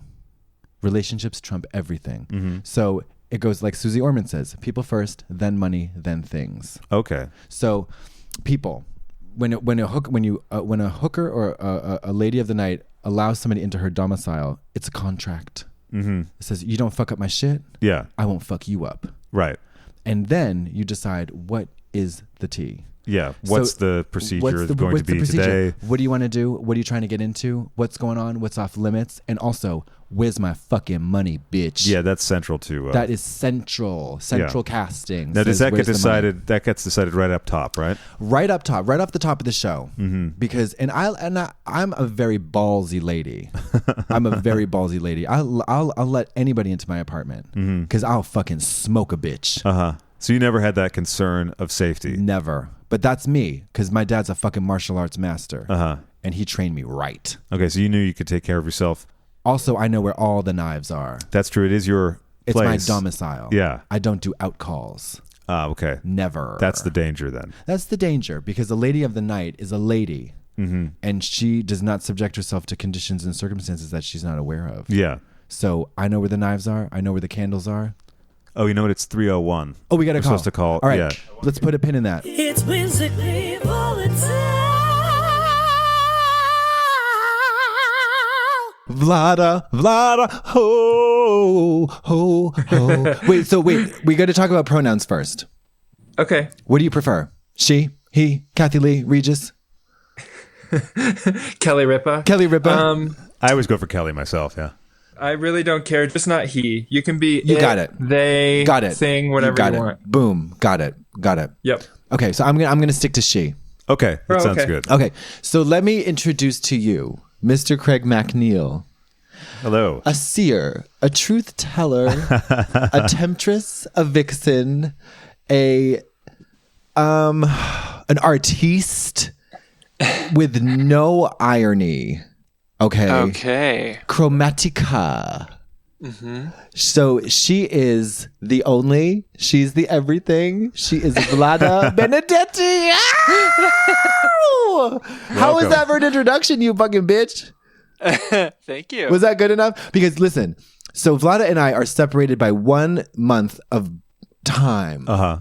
Yes. But there's not much that separates us, ho. No. There's really not. So we are pussy connected via a psychic connection. And this hoe knows more about me than I know about myself. That's the tea. Interesting. Let's hear. She's got okay. So I have employed the services. I have patronized the services of Miss Kromatika, Miss Benedetti, Vlada, and who, just to clear things up for listeners, is a psychic. Well, I'm not going to call her a psychic. I'm going to call her a fucking truth teller. Okay. But she's worked as a fucking psychic in Salem, as a goddamn witch doctor, and a witch, and an everything, as a damn Ghostbuster. Is that not true, Vlada? Yes, that is true. Yep. She has worn Menti hats, and she has been in the midst of a whole psychic maelstrom in Salem, working for all sorts of witches, and she is a true capital W witch. Okay. I'm talking capital W, a seer, a feeler, a believer, a truth teller. Is that wrong? Nope, that's not wrong. I mean, this hoe sees the motherfucking tea. I'll be writing the book. Once a couple people die. She wrote the whole book. She read you, wrote you, then she told you. Just waiting for some people to die, and then I can write the book. There's always that catch. Yeah, you got to wait. You got to wait for some people to die because, oh my God, she's lived the whole damn thing. But so we go way back. We go back to Boston. Yep. And we're friends. When did you meet? Yeah. When did we meet, Vlada? 2005. 2005. Holy shit. So that's what? 13. Wait a minute. Yeah, 13 years ago. 13 years. And it's the 13th today, as you mentioned earlier. Oh my God. That is fucking ookie spooky. Lucky 13. Come on, Vlada. That's ookie spooky. Yep. Holy shit. Oh, and it's 3:33 right now on the thing. No, it is. No. On the I was just looking at the time. The time. The time on the time elapsed stamp. on the on the tramp stamp. Yeah, we're at 3:20. We're gonna go to 3:33. This is so the tramp stamp. Okay, so what? I'm trying not. I'm too excited. That's an okay thing. Then. I'm too excited, so I'm gonna dial it down. Vlada, who are you? Tell us who you are, bitch. Tell us who you are. Where did you come from? Who are you? I squirted out of the Rocky Mountains from a long line of coal miners and train drivers. Did you really? Who snaked over here from Italy, the southern and the northern tips. Yep. And I've just been bouncing around from witch cave to witch cave and learning from the elders because you can't learn anything from the youth. Nope, you cannot. You cannot. And you gotta find the dustiest, oldest book and the dustiest, oldest hag to teach you everything. This sounds like drag, by the way. Yeah. Oh, yeah. I definitely have my drag mothers in the witch world. And they're in their 80s. And my mother is one included. No way. Yep. And I've been doing this for 20 years. Holy shit. And you read, I mean, when we talk about reading, we talk about the library, but in the drag sense, it's a joke. But what Vlada does is not a joke. Mm-hmm. So I want to be very unambiguously clear about that. So Vlada and I can joke around a lot, especially about Drag Race. Sure. But when it Yes. comes, you know what I mean? We can joke about Charlie Hides and Kennedy Davenport and Trixie Mattel and Yeah. Katya. Cameroon. But what Bibi Zahara Benet does as an artist is something totally different, right? She'll say Cameroon and RuPaul will say Cameroon, but we know that Cameroon is a country in Africa. And it's not a joke. Right. But it's the humor of recognition. It's the humor, right? It's the That's humor. where you laugh because you're both recognizing something. Exactly. Yeah. Exactly. But what Vlada does is read Right. for real. And so I have used her and I paid her and I've just enjoyed her company. Sure. You know what I mean? And what she's helped me to do is sort of, for me personally, is fine tune my artistic vision. How so? Now, Well, she has a wealth of knowledge. sure. But I I'm mean- saying when you're sort of questing for some answers. So for example, in her what I've observed with her is that she uses her intuitive sense to say no bitch and yes bitch and also maybe explore that a little deeper. Mm-hmm. And I remember clear as day. You and me and another person, Vlada, were on sitting on the floor of my apartment in Boston. And I had you pull a couple of cards, or I forget who you pulled them, I pulled them, whatever. And they were about certain characters. And I tried to test the witch. And ooh, girl. You tried to pull some fakery. I tried to pull the patch. And she said, that character's not developed. And it was 100% true. It was like, it was so funny. And the thing is that the Vlada knows me too, so it's not like she's pulling shit out of her ass. Sure, yeah. You know, Vlada, does that happen a lot? People try to run one by you or sort of test Oh, you? the Pepsi challenge. Yeah, the Pepsi challenge. oh, is that really what it is? Say more about that. What does that mean? God, people love doing that to anyone who's reading whatever you're reading, or, you know, they'll try to fake a whole scenario, and then when you reveal that you realize it's fake too, then that's when they're gagged, they cry, they freak out, you know, whatever.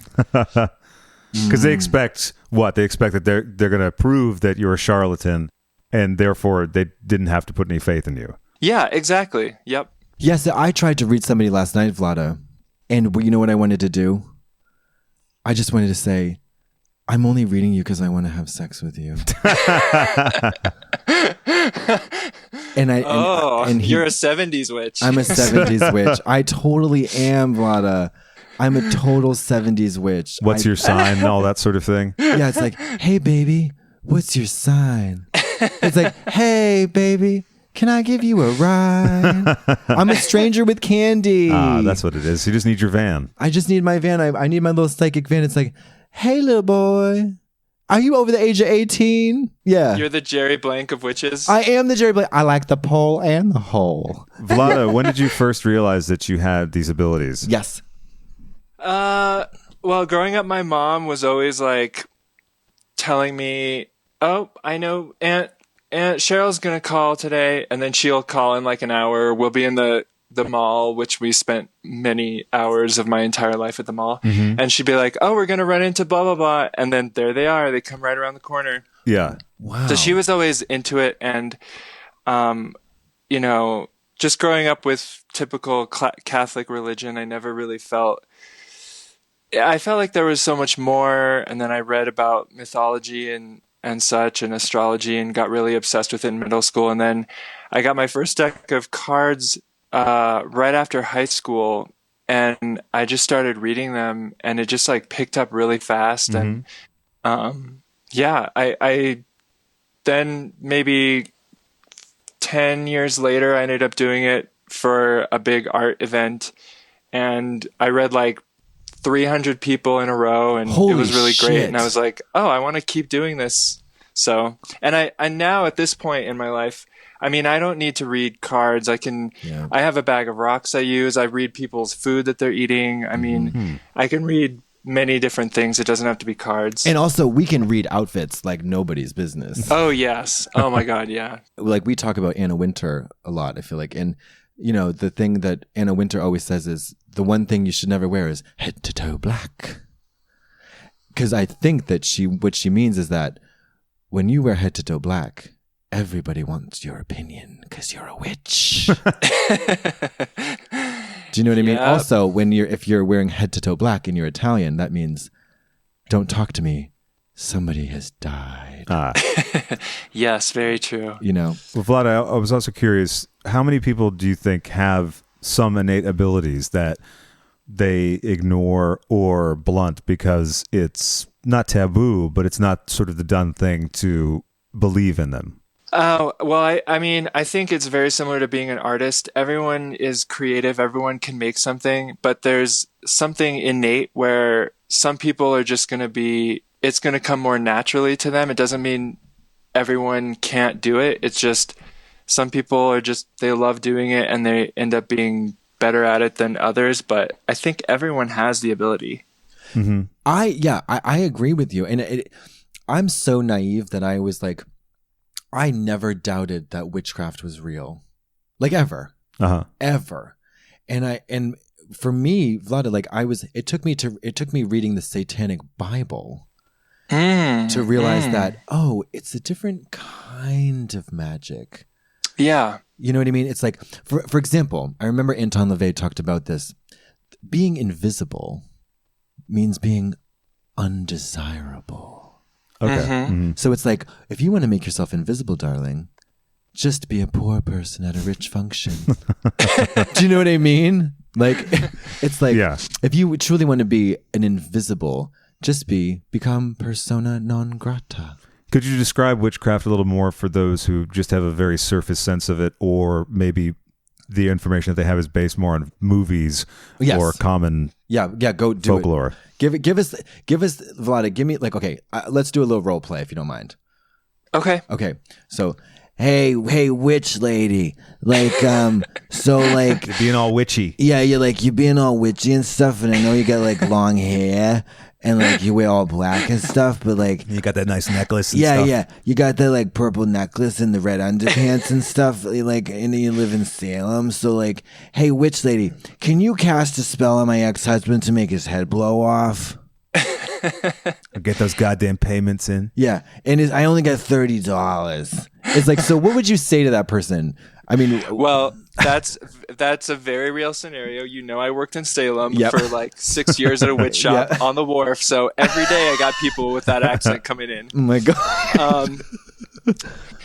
Basically, I mean, for me, it's about being wise. And this is one thing I will say is that a lot of people, I'm not going to name names in communities and such, but they live these lifestyles that are just absolute garbage, and they treat people like shit, and they're junkies, this, that, or the other, and they're not living a life through wisdom. I feel like people who study Taoism or understand the flow of life and are able to let go and release, those people are, I feel, really doing witchcraft because they're living their life with intention to not have intention. It's like they don't want anything. So things kind of come to them. So it's like this really, it's like a leaf blowing in the wind type of thing. I think the hardest thing in life is to act without intention, to not be benevolent. And I think a lot of these people end up doing witchcraft, in quotes, because they're angry, they're bitter, they want to hurt someone, they want to get something they don't have. And that's kind of a lack of witchcraft because they're not using wisdom. They're not coming from a wise place. And the word itself comes from wizened witch, witchcraft. It's like we use the word witch from the old English and Germanic. But I mean, in Italian, when I'm Sicilian and Northern Italian, but I worked for a Sicilian strega, and she also calls us mago. It's like we're the magi.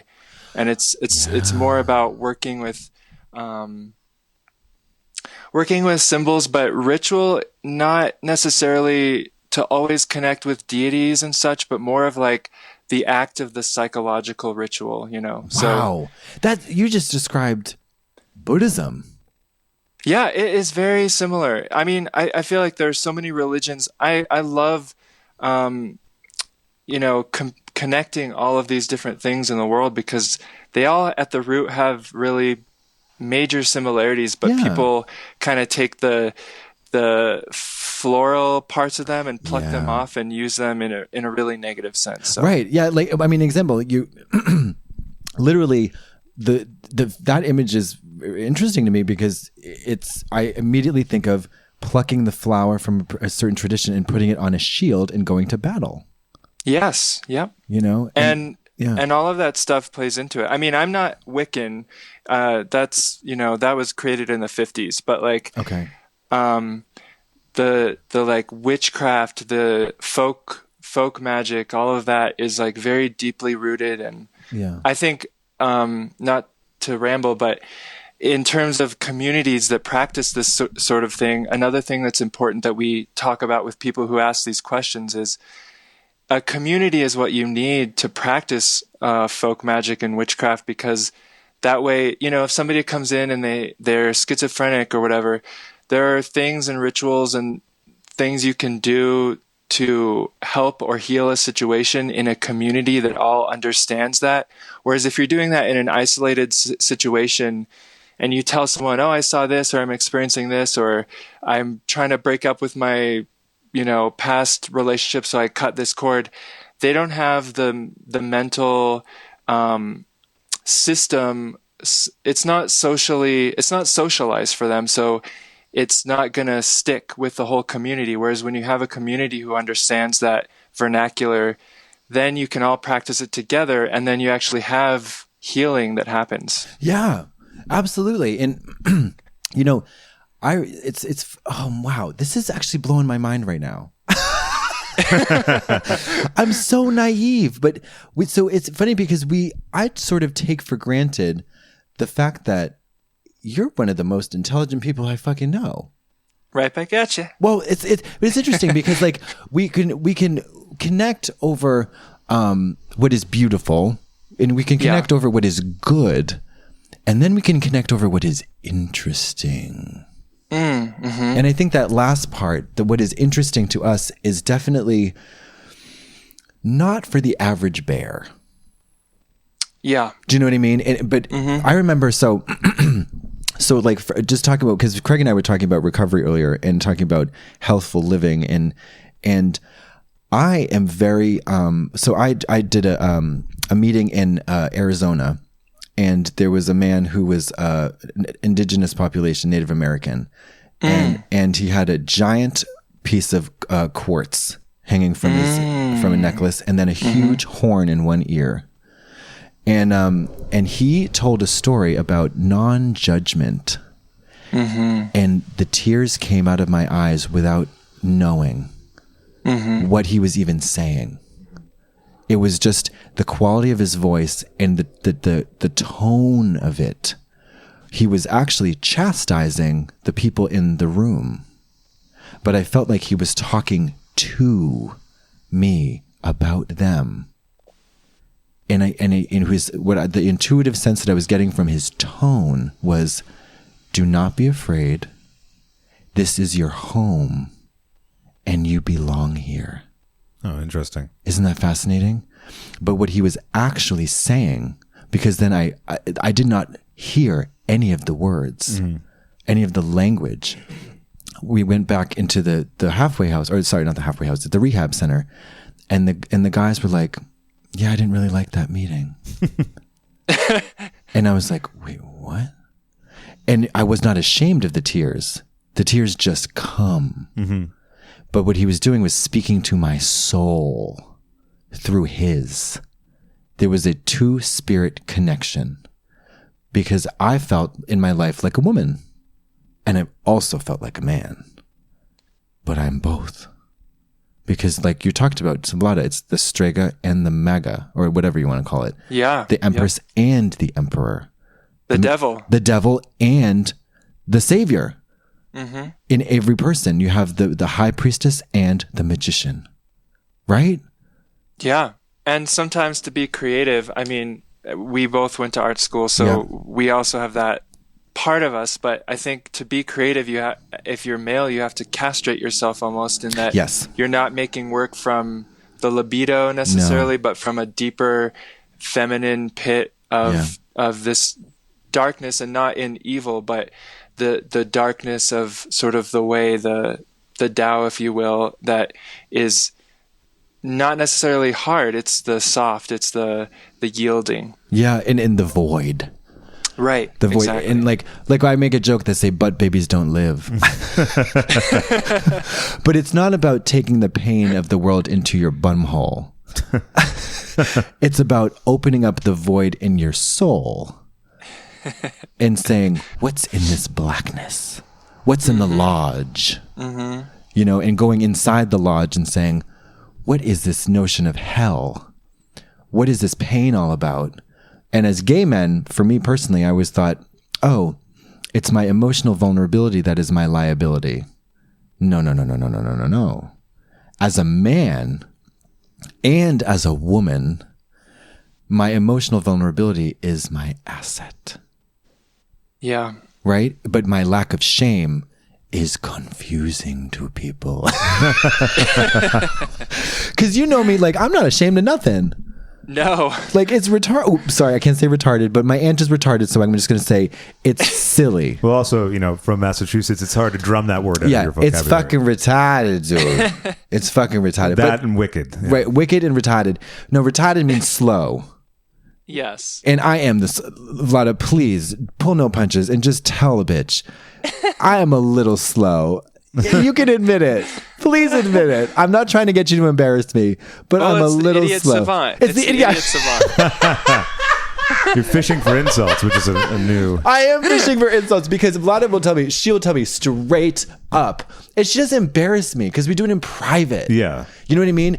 And I've gone to her in manic fits before, not on drugs, by the way. Right. Manic fits before where I am like trying to like rap and stuff and, you know, and do all kinds of stuff and like I think I'm like casting a spell on somebody. Meanwhile, I'm just trying to be Eminem the rapper, you know, and she's always, I remember one time you said to me, she's like, I was smiling the whole time, which means that she loves me. Yeah.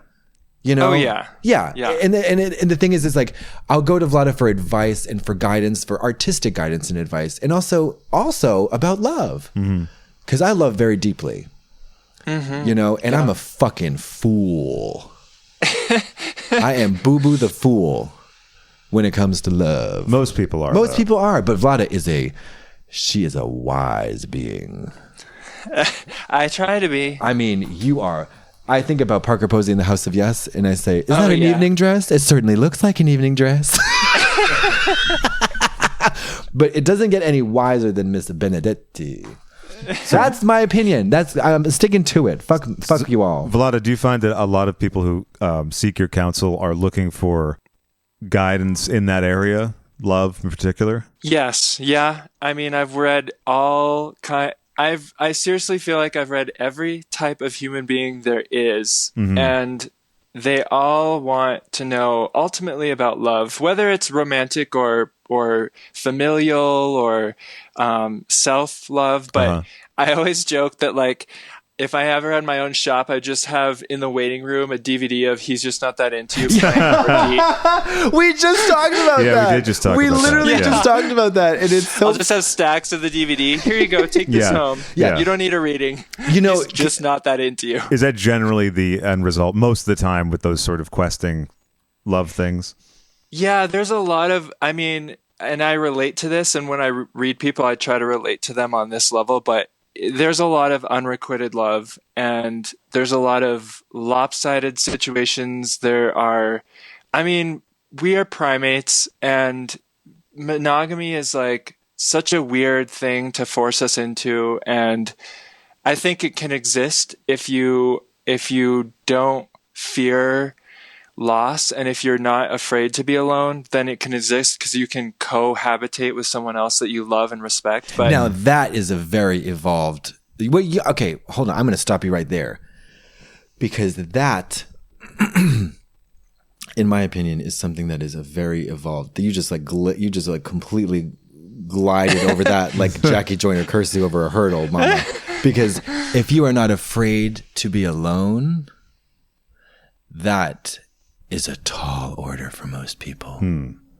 It is very difficult. Yeah. Do you think monogamy is a death wish? I do think that it corrupts the heart on both sides, and I think what happens is people, you start to see, I mean, this is so typical, everyone relates to this, you start to get annoyed by the other person for the littlest, dumbest bullshit, and then you realize, you know, once you leave the relationship, then you can sometimes fondly think back on situations or not, but I think, yeah, it's really hard to put yourself in a monogamous situation, as we're apes, you know, we're not really monogamous creatures. So, okay, well, that just blew my mind. What do you think it is about the primate that we are underneath that lends itself to those pining, lopsided situations that, you know, kind of result in being told, well, maybe they're not that into you? I appreciate that question, because I do try to look at humans as primates all the time and not something special, because we're not. But I think what it is we don't want to be alone, and we all have that major fear. I mean, I think that's at the root of everything. People are afraid to die. Why? Because you'll be alone. People are afraid of, you know, they need a gun to protect themselves. Patriotism, all this shit. It all comes down to feeling invalid or alone and the ultimate fear of death. So I think once you get rid of those fears, you accept them, then you can be with someone else. And you aren't having to look for this perfect person. You can find someone else who also is fine with being alone, and you can make a space together. But I think as the Homo sapien, we're inclined to sort of have this partnership or this pairing. But through society and, you know, over the centuries, we have this weird fake romanticism that has popped up. I mean, even the Lover's card, people are like, oh, love, marriage, but that is not how I read it at all. It's more about you're divorced from yourself. That's why this card has popped up. You're divorced from yourself, your higher thinking, and you're looking for a Cupid to make you fall in love with something, when really you need to ask yourself, what am I married to now that I actually don't want to be connected to anymore? And what does my heart really want? And you know, if you can't love yourself, how are you gonna love someone else? You know? No, seriously though. But that's really true. I mean, I think is one of the most profound, you know, sayings is sort of like, you know, people dog on that saying also, but I think it's like, it's true. It's true. Yeah, it's true. And I mean, yeah, you know, the whole journey of the Fool in the tarot is all about that. It's like, you know, first you go through cards 1 through 10 of the major arcana, and it's about the daytime, the reality, what's actually happening. And then you go through, you know, 11 through 20, and it's like, okay, what's the night? What is your ideals that you're constantly trying to search for? And then can you be aware? And, you know, I think the universe card then would be actually, instead of everything, it should be nothingness. It's like you finally let go of everything. Nothing. Yeah. You know, whereas the Fool is like an egg, you know, you have this complete potential. So, you know, it's funny because I read the cards as an entertainment thing for myself. And I have I give readings as only in the very strict sense of the word as entertainment, because no, with the emphasis on taint, the taint, because I like Vlada said, I'm a 70s witch. I want to sleep with everybody. I am a slut. I am a sensitive, loving, underestimated trollop. You're a Taurus. I'm a Taurus. I'm a tourist. Yeah. You know what I mean? I'm just a bull mama, and all the China shops are just good enough for me. You know, I don't care what kind of China shop you got. These horns will go into anything. But as long as it's wrapped up. But anyways, is there actually a good pairing for each sign, Vlada? Do you subscribe to that? Oh yeah, I think so for sure. Yeah. Who do you think is my ideal pairing? Please tell me, Barbara. Please. Oh. Okay, well, you and I share all of our outer planets, so I mean, we are soulmates. I'm sorry, I'm gonna use that retarded. Oh yeah, God totally. Damn it. But we're totally actual agree. soulmates. Yeah, no, we actually are. We share a lot in common. But you're a Gemini. Yeah. Yes, but Taurus and Gemini go great together because it's earth and air. You know. Yeah. You have you create some dusty tornadoes. But I saw Dusty Tornado a couple times at Hamburger Mary's. Are you talking about someone's look? Well, no, I mean they were older. I'm not, but God bless them. Okay. And Please welcome to the stage, Miss Dusty Tornado. Come on, Tempest de Jour. She is the Dusty Tornado because she's from Phoenix. Yeah. Or Tucson or somebody. Who cares? Moving on. She summers in Tucson. She's from Phoenix. Yeah. Okay, so whom should I be looking for? Somebody nice, somebody I can talk to, somebody I can really be myself. Or someone rotten. Yeah, somebody rotten. Oh, yeah. A little garbage pail child. Well, I love a garbage pail child. I've dated one. And I loved him. Okay, so stay away from them. Okay, I know, but I loved him. Okay, I really here's did. the thing about Taurus, and especially Taurus women who you are embodying. Yes. They are a very dominant energy, and so it's very hard to satisfy them. Sorry. It's very hard to satisfy them. My boss, my Stregonona, is a Taurus, and she did not marry her current husband for 36 years. They dated 36 fucking years. Wow. And her previous two husbands, she kicked out, beat. She doesn't have time. I don't have any time. You don't have time. You can fall in love with people, and you're gonna draw people because you have the Venusian energy and beauty, blah blah blah. I thought you just have Venetian blinds, but yeah. Well, I have Venetian blinds always too. Open, always peeking out. Well, why doesn't anybody satisfy me, Vlada? It's because true. The bull has a large appetite. Okay. I have a voracious sexual appetite, I've realized. Yes. Once I put down all the drugs, Vlada, holy bullshit. Well, you get rid of those vasoconstrictors and... But see, the thing is that I have an appetite. We were talking about sex is one thing. Yeah. The cum shot is never the goal. Mm-hmm. It's the whole activity. It's the whole activity. It's the wooing. It's the courting. It's the whole rigmarole. Yeah, yeah. Once you get to the cum shot, I'm on to my next victim. Do you know what I mean? Well, that's because you have a lot of Gemini influence. So your brain gets bored really, really fast. Ideas are coming into your head at lightning speed. Yeah. You have like a Pikachu inside of your mind that is just gobbling up information, spewing it out constantly. Yeah. And so that can be really mentally exhausting for yourself. And also for other people. Hello. Yeah, right. So what you need is somebody who is going to allow you to tap into your emotional sides, not from a cerebral place, but a feeling place. Oh, somebody who's going to make me cry. I'm over the tears, though. In a good way, I'm over the tears. In a good way. Someone who can... Everybody trying to make me cry. Ugh. Someone who can cry with you and not really like watch you cry, Oh, that is fabulous. Like Friday. not someone inflicting something on you, but someone who's... Well, I've been inflicted and I have been afflicted, darling. Let me tell you, Barbara, please. Vlada, what is a good match for an Aquarian? I'm an Aquarian, so I'm curious. Oh, an Aquarian. Of course you'd be an Aquarian with a podcast. This is the dawning of the age of your mom's huge ass. Oh, God. Aquarians can be very susceptible to Leos. Interesting. I say susceptible because fire signs, I feel like Aquarians often have requited love. They'll always have usually someone who, they fell for, or someone who they secretly always harbor this romance for. They can often be kind of collectors of vintage vinyl or beautiful old things. They have all this old info, but then they're also really technologically inclined. So they're always doing things digitally and technologically. And they also view society from the outside.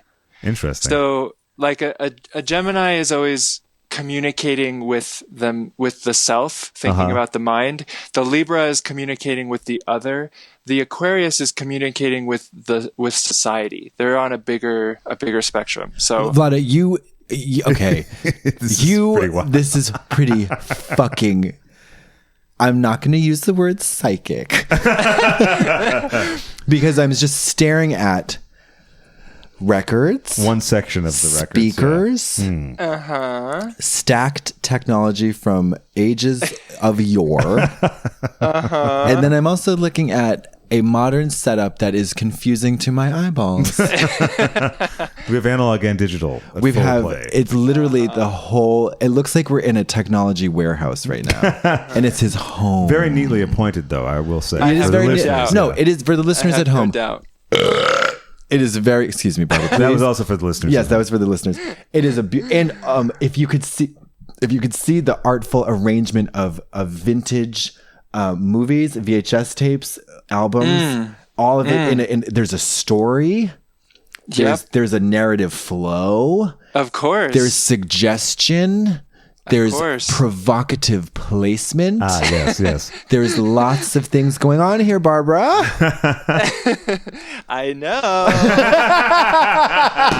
I can see you from my house.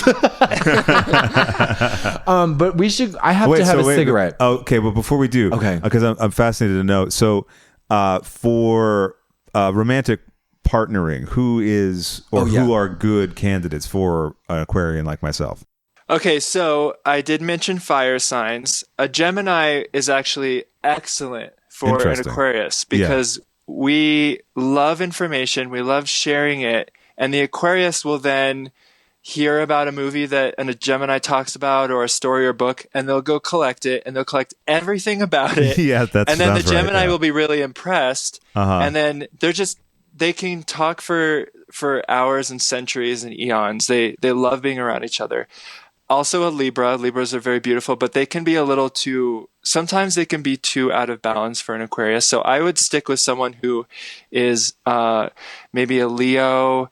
Sagittarius is going to be a little not good for you. I've heard that. Why is that again? Because an Aquarius is going to get, you're a fixed sign, so you're going to get fixated on the Sagittarius, and Sagittarius hates the word love. They always want to be in love, but they don't like ever being captured in a sense. And an Aquarian is a collector. They really are collectors. Sure. So, and I don't think a Sagittarius is going to be quite smart enough for you unless they have other air signs in their chart. Gotcha. But definitely Leo. Taurus is a good match for an Aquarius. Ooh. Potentially an Aries. They can be kind of good for you, but usually signs that are before you or after are really great. So a Capricorn or a Pisces, they can be really great for you. Interesting. Okay. Yeah. Well, that's great. Thank you, Vlada. Okay. Yeah. So I'm going to go have a cigarette. You have to come back. Yeah, we'll have to have you back. That'll be great. This is also, may I please pay you another compliment, Vlada? Your speaking voice. You must. Your speaking voice is like butter. Oh, really? Do I have a lisp? I feel like I have a lisp. Nope. No. Nope. Okay. It's crisp and beautiful and articulate and hypnotic. Oh, well, thank you. So is yours. Thank you very much, Barbara. Please. Well, thank you for having me. Thank you for doing this. Thanks. This kind of blew my mind, and I've known you for 13 fucking years. So what the fuck? Jesus Christ. Jesus Christ. Oh, how do you are you accepting emails? Are you accepting emails. Are you accepting emails?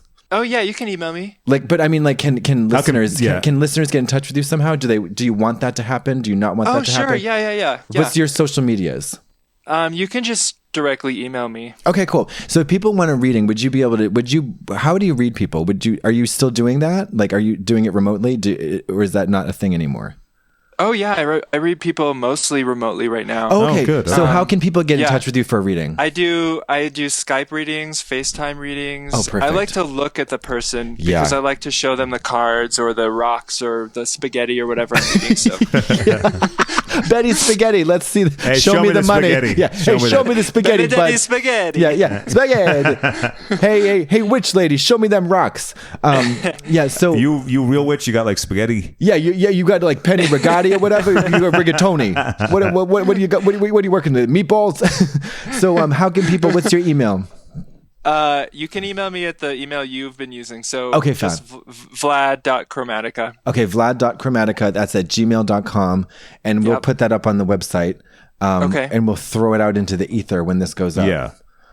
Great.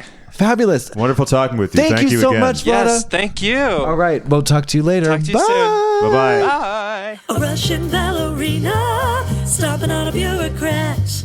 A perky suburban housewife who just got into scat. It's whimsically